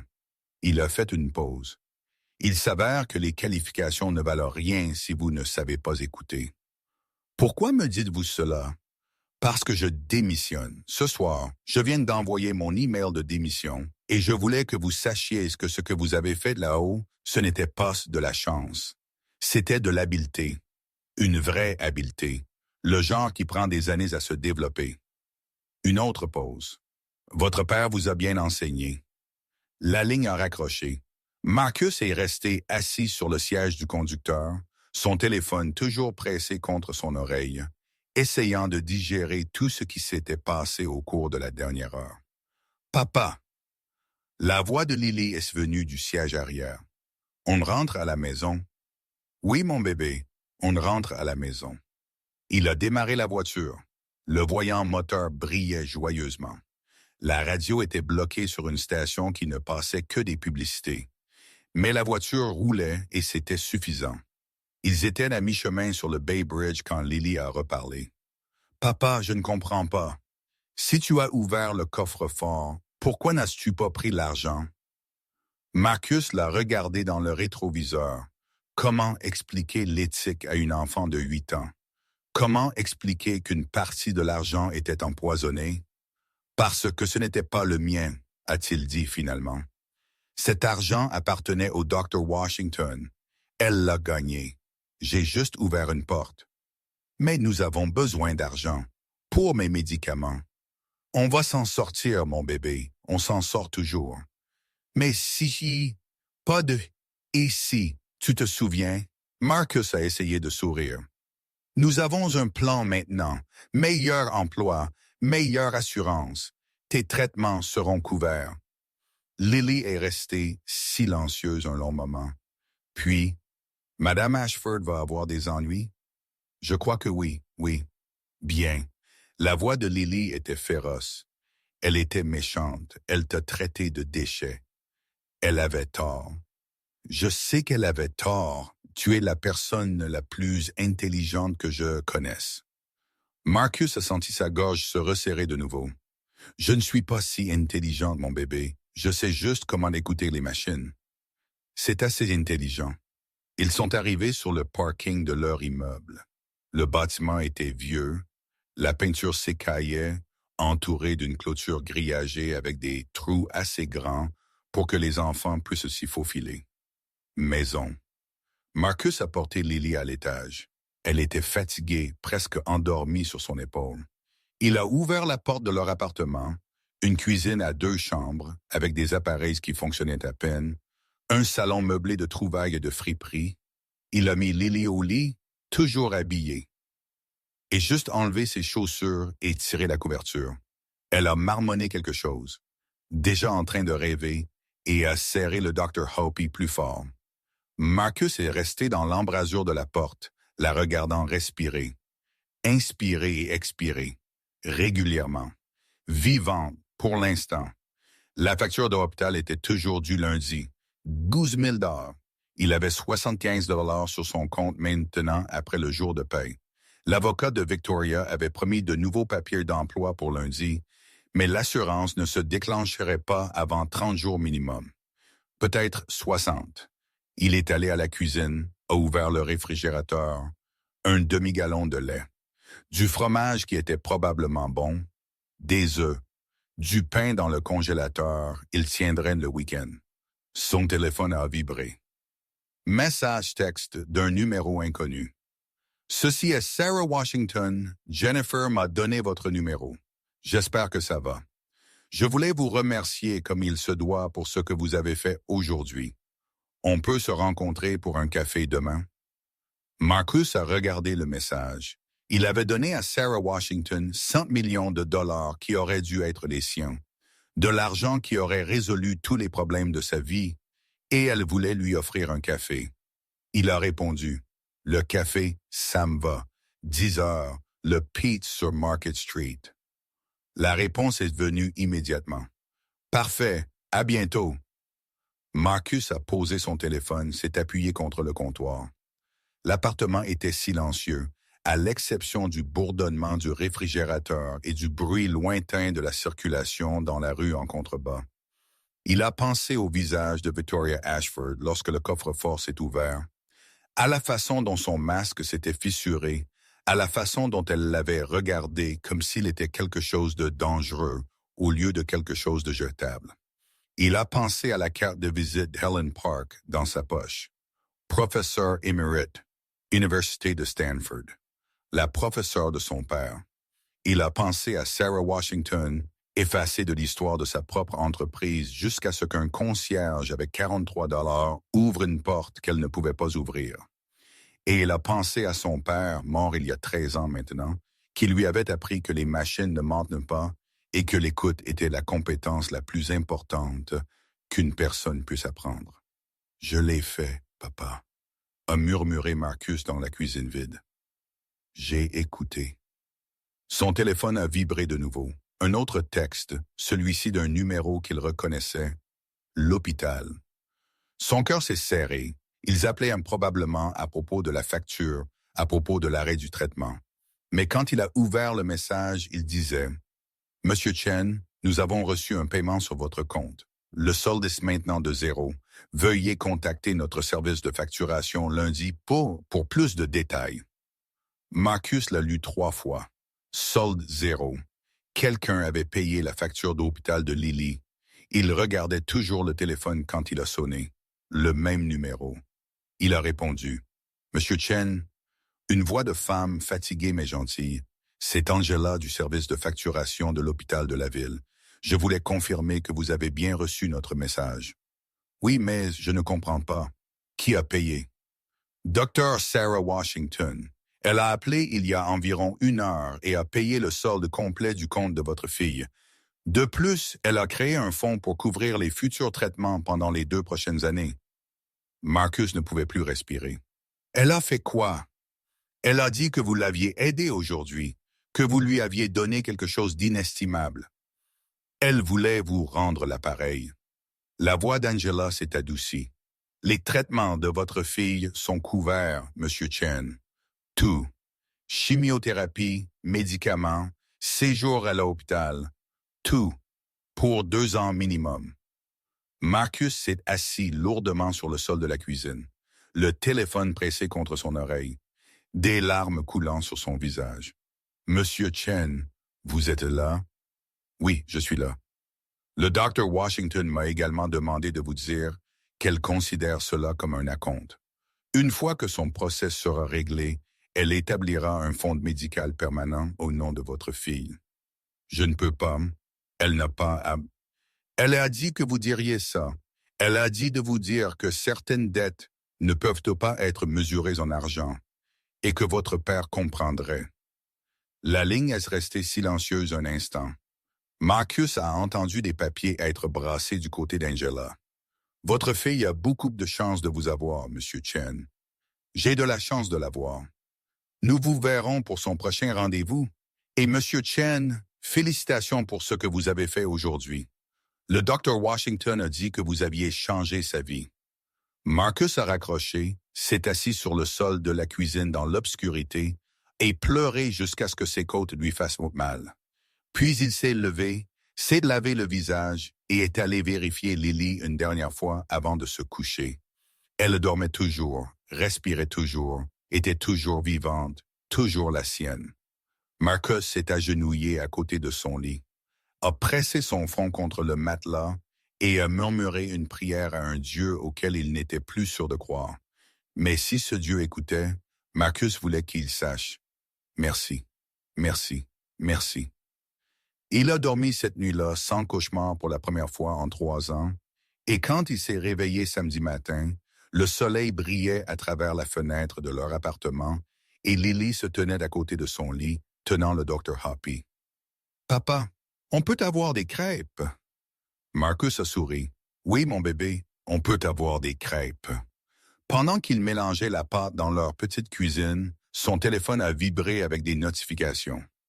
La vidéo de la nuit dernière était devenue virale. 5 millions de vues. 10 millions. Tendance sur toutes les plateformes. Les titres étaient partout. Le concierge perce un coffre-fort impossible et révèle une fraude de plusieurs milliards de dollars. La milliardaire de la technologie humiliée. L'ouvrier détruit son empire. David contre Goliath. Père célibataire bat le PDG le plus puissant de la Silicon Valley. Marcus les a tous ignorés. Il avait des choses plus importantes à faire, comme faire des crêpes pour sa fille, comme rencontrer Sarah Washington pour un café dans 3 heures, comme appeler Helen Park lundi pour parler de son avenir, comme vivre sa vie comme s'il avait toujours su qu'il valait plus que 43 $ et un uniforme, le nom de quelqu'un d'autre dessus. Parce que maintenant, il le savait. Les machines lui avaient dit la vérité. Et la vérité était que ce Marcus Chen n'avait jamais été des déchets. Il attendait juste que quelqu'un lui donne une raison de le prouver. Le Pete's Coffee sur Market Street était bondé samedi matin. Marcus est arrivé 10 minutes en avance, a trouvé une table de coin où il pouvait surveiller la porte.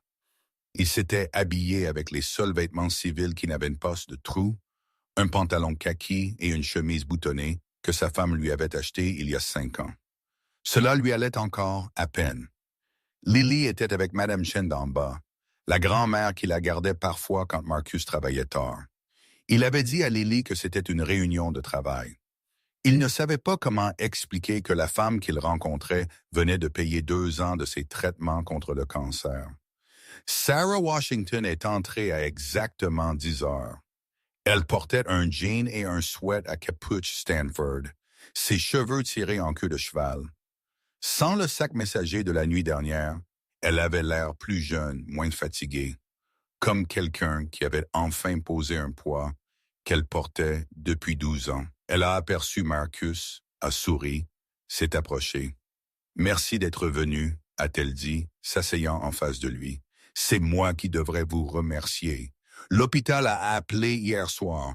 Dr. Washington, je ne peux pas accepter. »« Sarah, s'il vous plaît. » Elle a levé la main. « Et oui, vous pouvez accepter. Vous m'avez rendu ma vie. Laissez-moi faire de même pour vous. J'ai juste ouvert un coffre-fort. Vous avez exposé une fraude qui détruit ma carrière depuis plus d'une décennie. Vous m'avez donné des preuves auxquelles j'essayais d'accéder depuis 12 ans. Vous m'avez rendu justice quand tout le monde me disait de me taire et de passer à autre chose. » Elle s'est penchée en avant. « Alors oui, Marcus, vous pouvez accepter ma gratitude. » Un barista a appelé un nom. Quelqu'un a ri à une table voisine. La lumière du matin passait par la fenêtre sous un angle qui faisait paraître les yeux de Sarah plus clairs qu'ils ne l'étaient. « Je ne l'ai pas faite pour vous, » a dit Marcus doucement. « Je l'ai faite pour ma fille, pour l'argent. Mais vous n'avez pas pris l'argent, parce que ce n'était pas le mien. La plupart des gens n'auraient pas fait cette distinction. » Sarah a sorti son téléphone, lui a montré l'écran. C'était un article de TechCrunch. Le titre disait « Victoria Ashford démissionne de son poste de PDG suite à des allégations de vol de brevets. » Marcus a parcouru l'article. Victoria avait démissionné vendredi soir.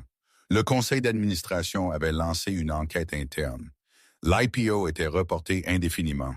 La SEC avait ouvert une enquête formelle pour fraude au titre. « Elle est finie », a dit Sarah. « Sa réputation, son entreprise, tout ce qu'elle m'a volé, tout s'effondre. » Elle a fait une pause.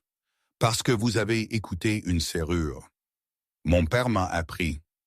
Helen m'a parlé de votre père, David Chen, un esprit brillant apparemment.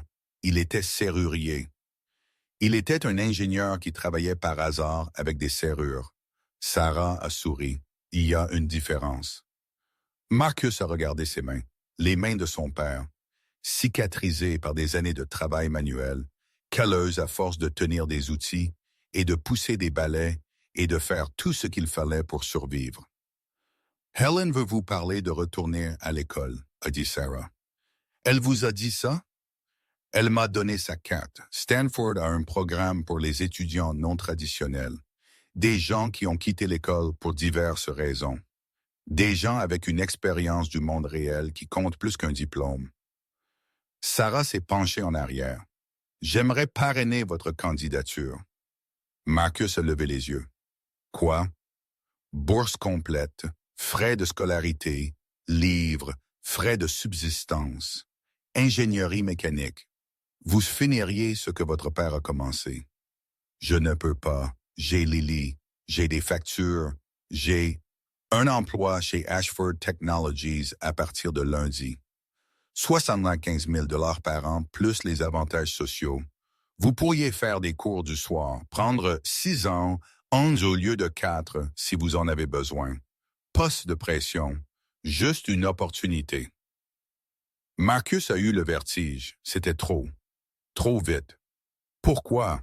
a-t-il demandé. « Pourquoi faites-vous ça ?» Sarah est restée silencieuse un long moment, puis elle a dit « Parce qu'il y a 12 ans, Quelqu'un m'a dit que je n'étais pas assez intelligente pour diriger ma propre entreprise.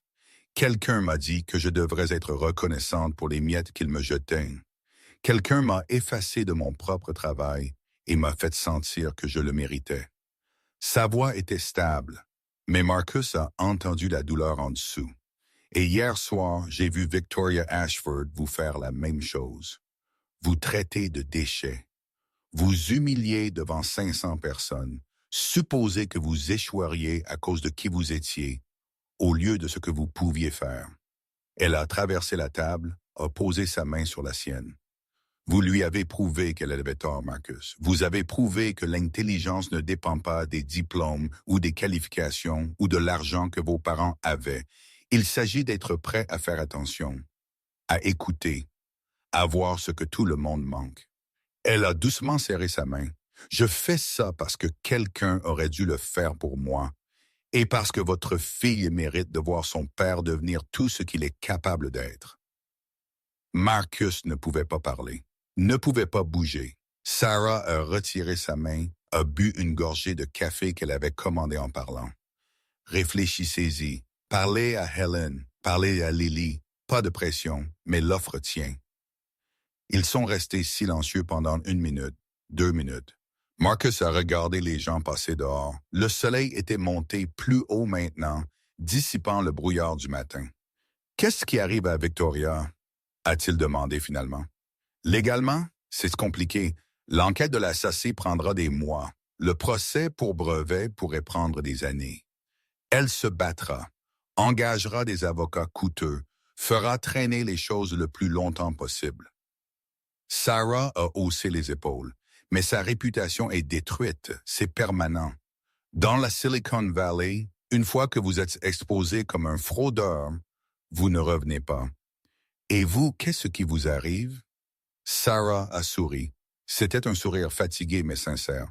Je reconstruis.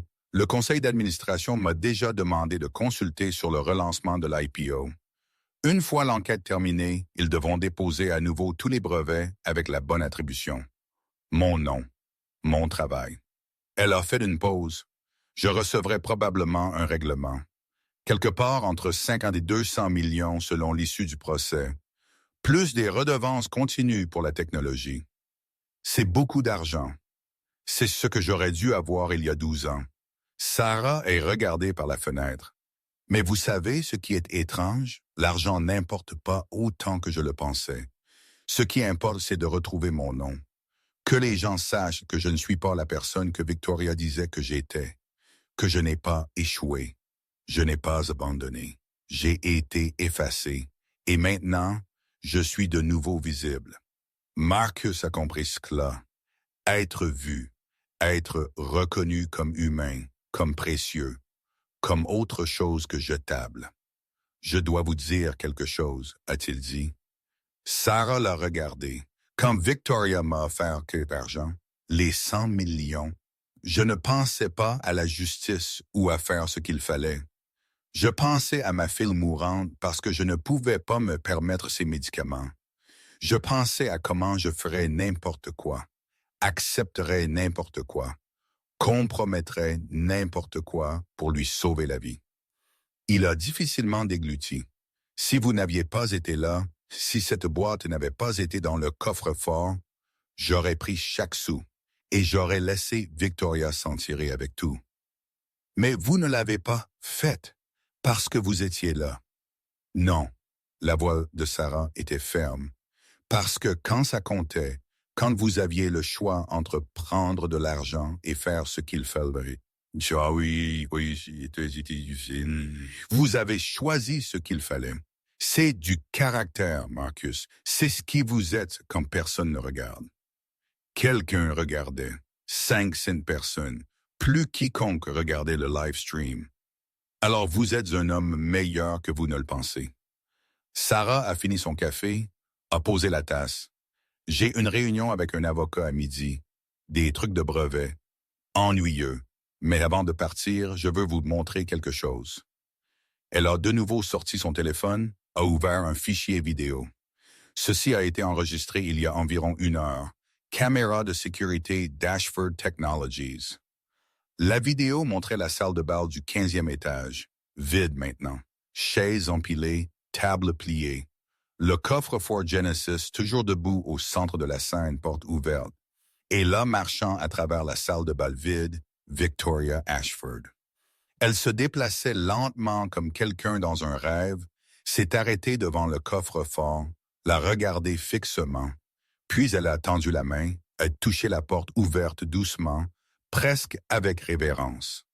Elle est restée là pendant 30 secondes, 1 minute, sans bouger. Puis elle s'est retournée et s'est éloignée, ses talons claquant sur le marbre, jusqu'à disparaître du cadre. Le conseil l'a viré à minuit, a dit Sarah doucement. Lui a donné 1 heure pour vider son bureau. Cette vidéo a été prise à 6 heures ce matin. L'agent de sécurité a dit qu'elle était revenue avec sa carte magnétique, est allée directement au coffre-fort et juste restée là. Marcus a regardé la boucle vidéo, la main de Victoria sur la porte, la façon dont elle se tenait si immobile. « Pourquoi me montrez-vous ça? » « Parce que je veux que vous compreniez quelque chose. » Sarah a rangé son téléphone. Ce qui est arrivé à Victoria n'était pas de la vengeance, ce n'était pas de la cruauté. C'était une conséquence. Elle a fait des choix, a bâti un empire sur le vol et les mensonges. Et finalement, ses choix l'ont rattrapée. Elle a fait une pause, Vinny. Vous ne l'avez pas détruite, Marcus, elle s'est détruite elle-même. Vous avez juste ouvert une porte. Marcus a réfléchi à cela, aux portes et aux serrures et à la vérité. Les serrures ne mentent pas, a-t-il dit. Quoi? Quelque chose que mon père disait. Les serrures ne mentent pas. Elles ne peuvent pas. Elles ne sont que du métal et des engrenages. Elles vous disent la vérité si vous savez écouter. Sarah a souri. Votre père avait raison. Les machines ne mentent pas. Les gens, oui. Ils ont quitté le café ensemble. Dehors, le matin était devenu doux. San Francisco en mai. La ville s'animait avec les touristes et les habitants, et les gens vacants à leurs occupations comme si le monde n'avait pas basculé sur son axe la nuit précédente. Sarah a donné sa carte à Marcus, numéro personnel. Appelez-moi si vous avez besoin de quoi que ce soit. Référence pour l'école. Aide pour les soins de Lily. Quelqu'un à qui parler. N'importe quoi. Merci, a dit Marcus. Cela semblait inadéquat. Trop petit pour ce qu'elle lui avait donné. Merci, a répondu Sarah. Pour m'avoir vu, pour m'avoir cru, pour avoir ouvert une porte que je ne pouvais pas. Elle l'a rapidement étreint, puis s'est éloignée sur Market Street, disparaissant dans la foule. Marcus est resté là un instant, regardant la ville bouger autour de lui. Puis il a sorti son téléphone, a appelé Helen Park. Elle a répondu à la deuxième sonnerie. « Marcus, j'espérais que vous appelleriez. Sarah m'a parlé du programme de Stanford. Ah, et je veux le faire, mais j'ai besoin de savoir que c'est réel, que je ne vous fais pas perdre votre temps. Marcus, vous avez démontré des principes d'ingénierie mécanique hier soir que j'enseigne aux étudiants diplômés. Vous ne faites perdre le temps de personne. J'ai 34 ans, j'ai une fille de 8 ans. Je n'ai pas été à l'école depuis 15 ans. J'ai eu des étudiantes dans la quarantaine, la cinquantaine, la soixantaine. L'âge n'est pas pertinent. » La voix d'Ellen était ferme. Ce qui compte, c'est l'aptitude et l'engagement. Vous avez les deux. Votre père avait les deux. La seule différence est qu'il n'a pas eu quelqu'un pour l'aider à finir. Vous, oui. Marcus a fermé les yeux, a respiré. D'accord, a-t-il dit. Faisons-le. Excellent. Venez à mon bureau lundi à 14 heures. Nous commencerons le processus de candidature. Elle a fait une pause. Marcus, votre père serait incroyablement fier. J'espère que vous le savez. Je commence. Il a raccroché, est retourné à sa voiture, est rentré chez lui en pensant à son père, à Sarah Washington, à Victoria Ashford debout devant un coffre-fort ouvert à 6 heures du matin, touchant la porte de sa propre destruction. En pensant à comment tout cela avait commencé parce qu'une milliardaire l'avait traité de déchet. Quand il est rentré chez lui, Madame Chen a amené Lily à l'étage. Sa fille a couru vers lui, a jeté ses brosses autour de sa taille. « Papa, Madame Chen a fait des raviolis. J'en ai mangé 6. » Six, tu vas exploser. Non, je ne vais pas, je grandis. J'ai besoin de nutrition. Marcus a ri, l'a soulevée même si elle devenait trop grande pour ça. L'a serré fort. Devine quoi, mon bébé? Quoi? Papa retourne à l'école. Lily a reculé, l'a regardé sérieusement. Comme moi? En quelque sorte, l'université, pour finir ce que grand-père a commencé. C'est cher? Quelqu'un nous aide. La dame d'hier soir, le docteur Washington. Oui, elle. Lily a réfléchi à cela, puis elle a dit, « Elle est gentille. Madame Ashford était méchante, mais le de Washington est gentil. » Oui, mon bébé, elle l'est.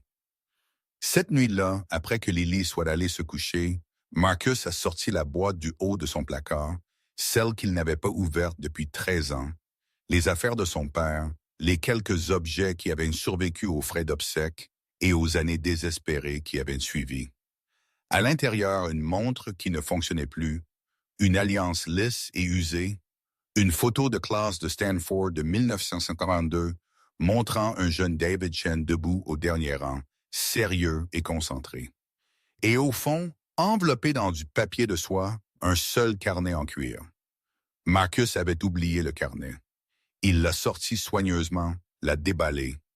La couverture était usée, les pages jaunies, l'écriture de son père à l'intérieur précise et soignée, des dates remontant à 1983, des notes sur différents mécanismes de verrouillage, des croquis d'engrenage et de goupilles, des équations mathématiques que Marcus ne comprenait qu'à moitié.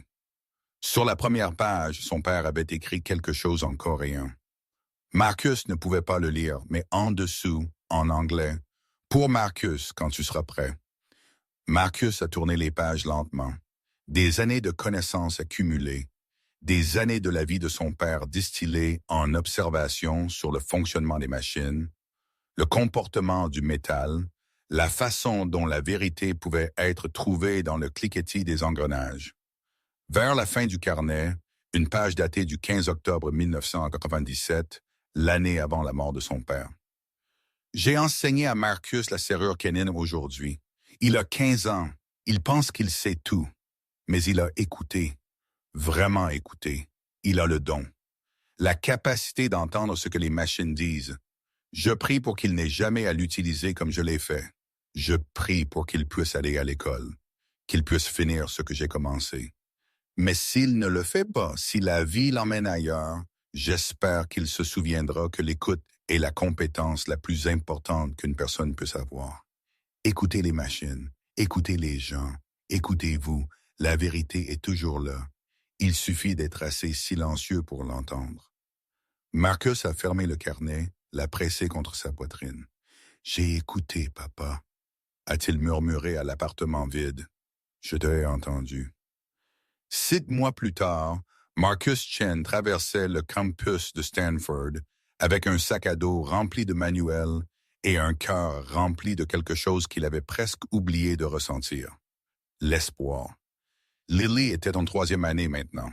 Ses cheveux repoussaient après la dernière série de chimiothérapie. Les traitements fonctionnaient. Les médecins étaient prudemment optimistes. Le procès de Sarah Washington s'était réglé pour 130 millions de dollars. Elle avait utilisé 20 millions de dollars pour établir le fonds commémoratif David Chen pour les étudiants en ingénierie non traditionnelle. Marcus en était le premier bénéficiaire. Victoria Ashford avait déclaré faillite. La SRI lui avait infligé une amende de 18 millions de dollars. Elle faisait face à des accusations criminelles pour fraude au titre. Sa photo d'identité judiciaire avait circulé sur les médias sociaux pendant des semaines, une humiliation bien plus publique que tout ce qu'elle avait infligé à Marcus. Marcus ne s'en réjouissait pas, ne se sentait ni vindicatif ni triomphant. Il se sentait juste fatigué de porter de la colère. Helen Park l'attendait devant le bâtiment d'ingénierie. 71 ans maintenant, mais toujours aussi vive. « Prêt pour votre premier jour ?» a-t-elle demandé. Terrifié. « Bien, la peur signifie que vous vous souciez » a-t-elle souri.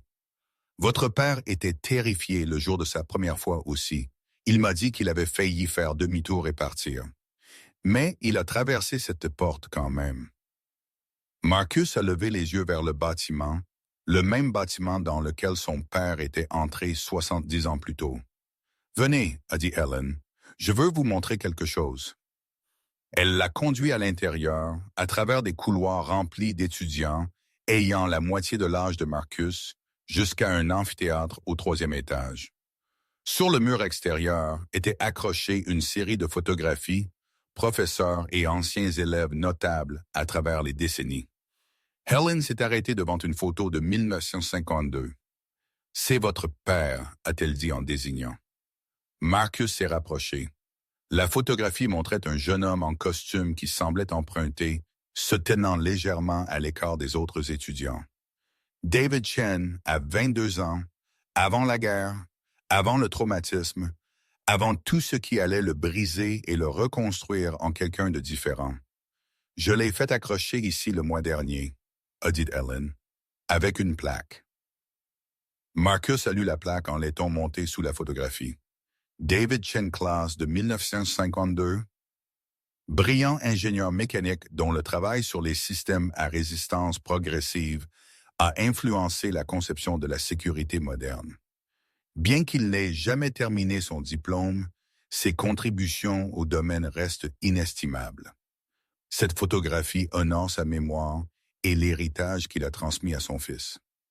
Marcus ne pouvait plus respirer, ne pouvait plus parler. Il était à sa place ici, a dit Ellen doucement. La guerre lui a pris ce que-là, mais son travail comptait, sa vie comptait. Je voulais que les gens le sachent. Marcus a tendu la main, a doucement touché la photographie. Le visage de son père, jeune et sérieux, regardant un avenir qui n'arriverait jamais comme il l'avait espéré. « Merci », a réussi Marcus. « Remerciez-vous, c'est vous qui avez fait en sorte que les gens se souviennent. » Helen lui a serré l'épaule. « Maintenant, venez. Le cours commence dans 10 minutes. Et je n'accepte pas les retardataires. Pas même du fils du meilleur étudiant que j'ai jamais enseigné. » Marcus l'a suivi dans l'amphithéâtre, a trouvé un siège au dernier rang, le même rang où son père avait probablement été assis il y a 70 ans. Le professeur est entré, a commencé à parler de systèmes mécaniques et d'analyse des contraintes et de principes que Marcus avait appris dans le garage de son père, traduit maintenant en langage académique. Marcus a ouvert son carnet, a commencé à prendre des notes, et pour la première fois en 15 ans, il a senti qu'il était exactement là où il était censé être. Après les cours, il a conduit à l'hôpital pour le contrôle de Lily. Elle était dans la salle d'attente avec le manuel de Stanford qu'il lui avait donné, faisant semblant de lire, inventant des histoires sur les images. « Comment était l'école, papa? Difficile, mais bien. Es-tu la personne la plus intelligente là-bas? »« Pas même de loin. »« Ce n'est pas grave, tu es toujours la personne la plus intelligente que je connaisse. » Elle a levé les yeux du manuel. « Savais-tu que grand-père est allé à ton école? »« Oui, mon bébé, je sais. J'aurais aimé le rencontrer. »« Moi aussi. » Marcus s'est assis à côté d'elle. « Mais tu sais quoi? Il est toujours là, dans les choses qu'il m'a enseignées, dans les choses que je t'enseigne. Comme quoi? Comme écouter, comme faire attention, comme savoir que les machines ne mentent pas. » Marcus a tapé sur le manuel. « Comme comprendre que tu n'es pas petite, tu es concentrée. Grande différence. » Lily a souri. Grand-père disait ça tout le temps. Une infirmière a appelé le nom de Lily. Ils sont retournés ensemble, main dans la main. Le contrôle était bon. L'analyse sanguine était bonne. Tout était bon. Sur le chemin du retour, Lily s'est endormie sur le siège arrière, tenant toujours le Dr. Hoppy. Marcus a traversé la ville alors que le soleil se couchait sur la baie, pensant aux serrures et aux portes et à la vérité. Pensant à son père qui lui avait appris à écouter. Pensant à Sarah Washington qui lui avait montré la valeur de la patience. Pensant à Victoria Ashford qui avait essayé de le faire se sentir petit et lui avait plutôt montré exactement à quel point il était grand. Pensant à Ellen Park, qui s'était souvenu d'un étudiant d'il y a 70 ans et avait honoré sa mémoire en aidant son fils, et pensant à Lily endormie sur le siège arrière, vivante et combative et têtue et brillante. À un feu rouge, Marcus s'est regardé dans le rétroviseur. Plus concierge, plus de déchets. Pas jetable, juste Marcus Chen, étudiant en ingénierie, père célibataire, fils de David Chen. L'homme qui avait ouvert un coffre-fort que 50 diplômés du MIT n'avaient pas pu forcer, non pas parce qu'il était plus intelligent, mais parce qu'il avait été prêt à écouter quand tout le monde était trop occupé à s'impressionner pour entendre. Le feu est passé au vert. Marcus a avancé dans le reste de sa vie, sachant que quelles que soient les portes qui l'attendaient, verrouillées ou ouvertes, il avait les compétences pour les affronter. Parce que son père lui avait enseigné la leçon la plus importante de toutes. La vérité ne se soucie pas des qualifications ou de l'argent ou de ce que quelqu'un d'autre pense que vous valez. La vérité est juste la vérité. Et si vous êtes assez silencieux, assez patient, assez humble pour écouter, les machines vous diront toujours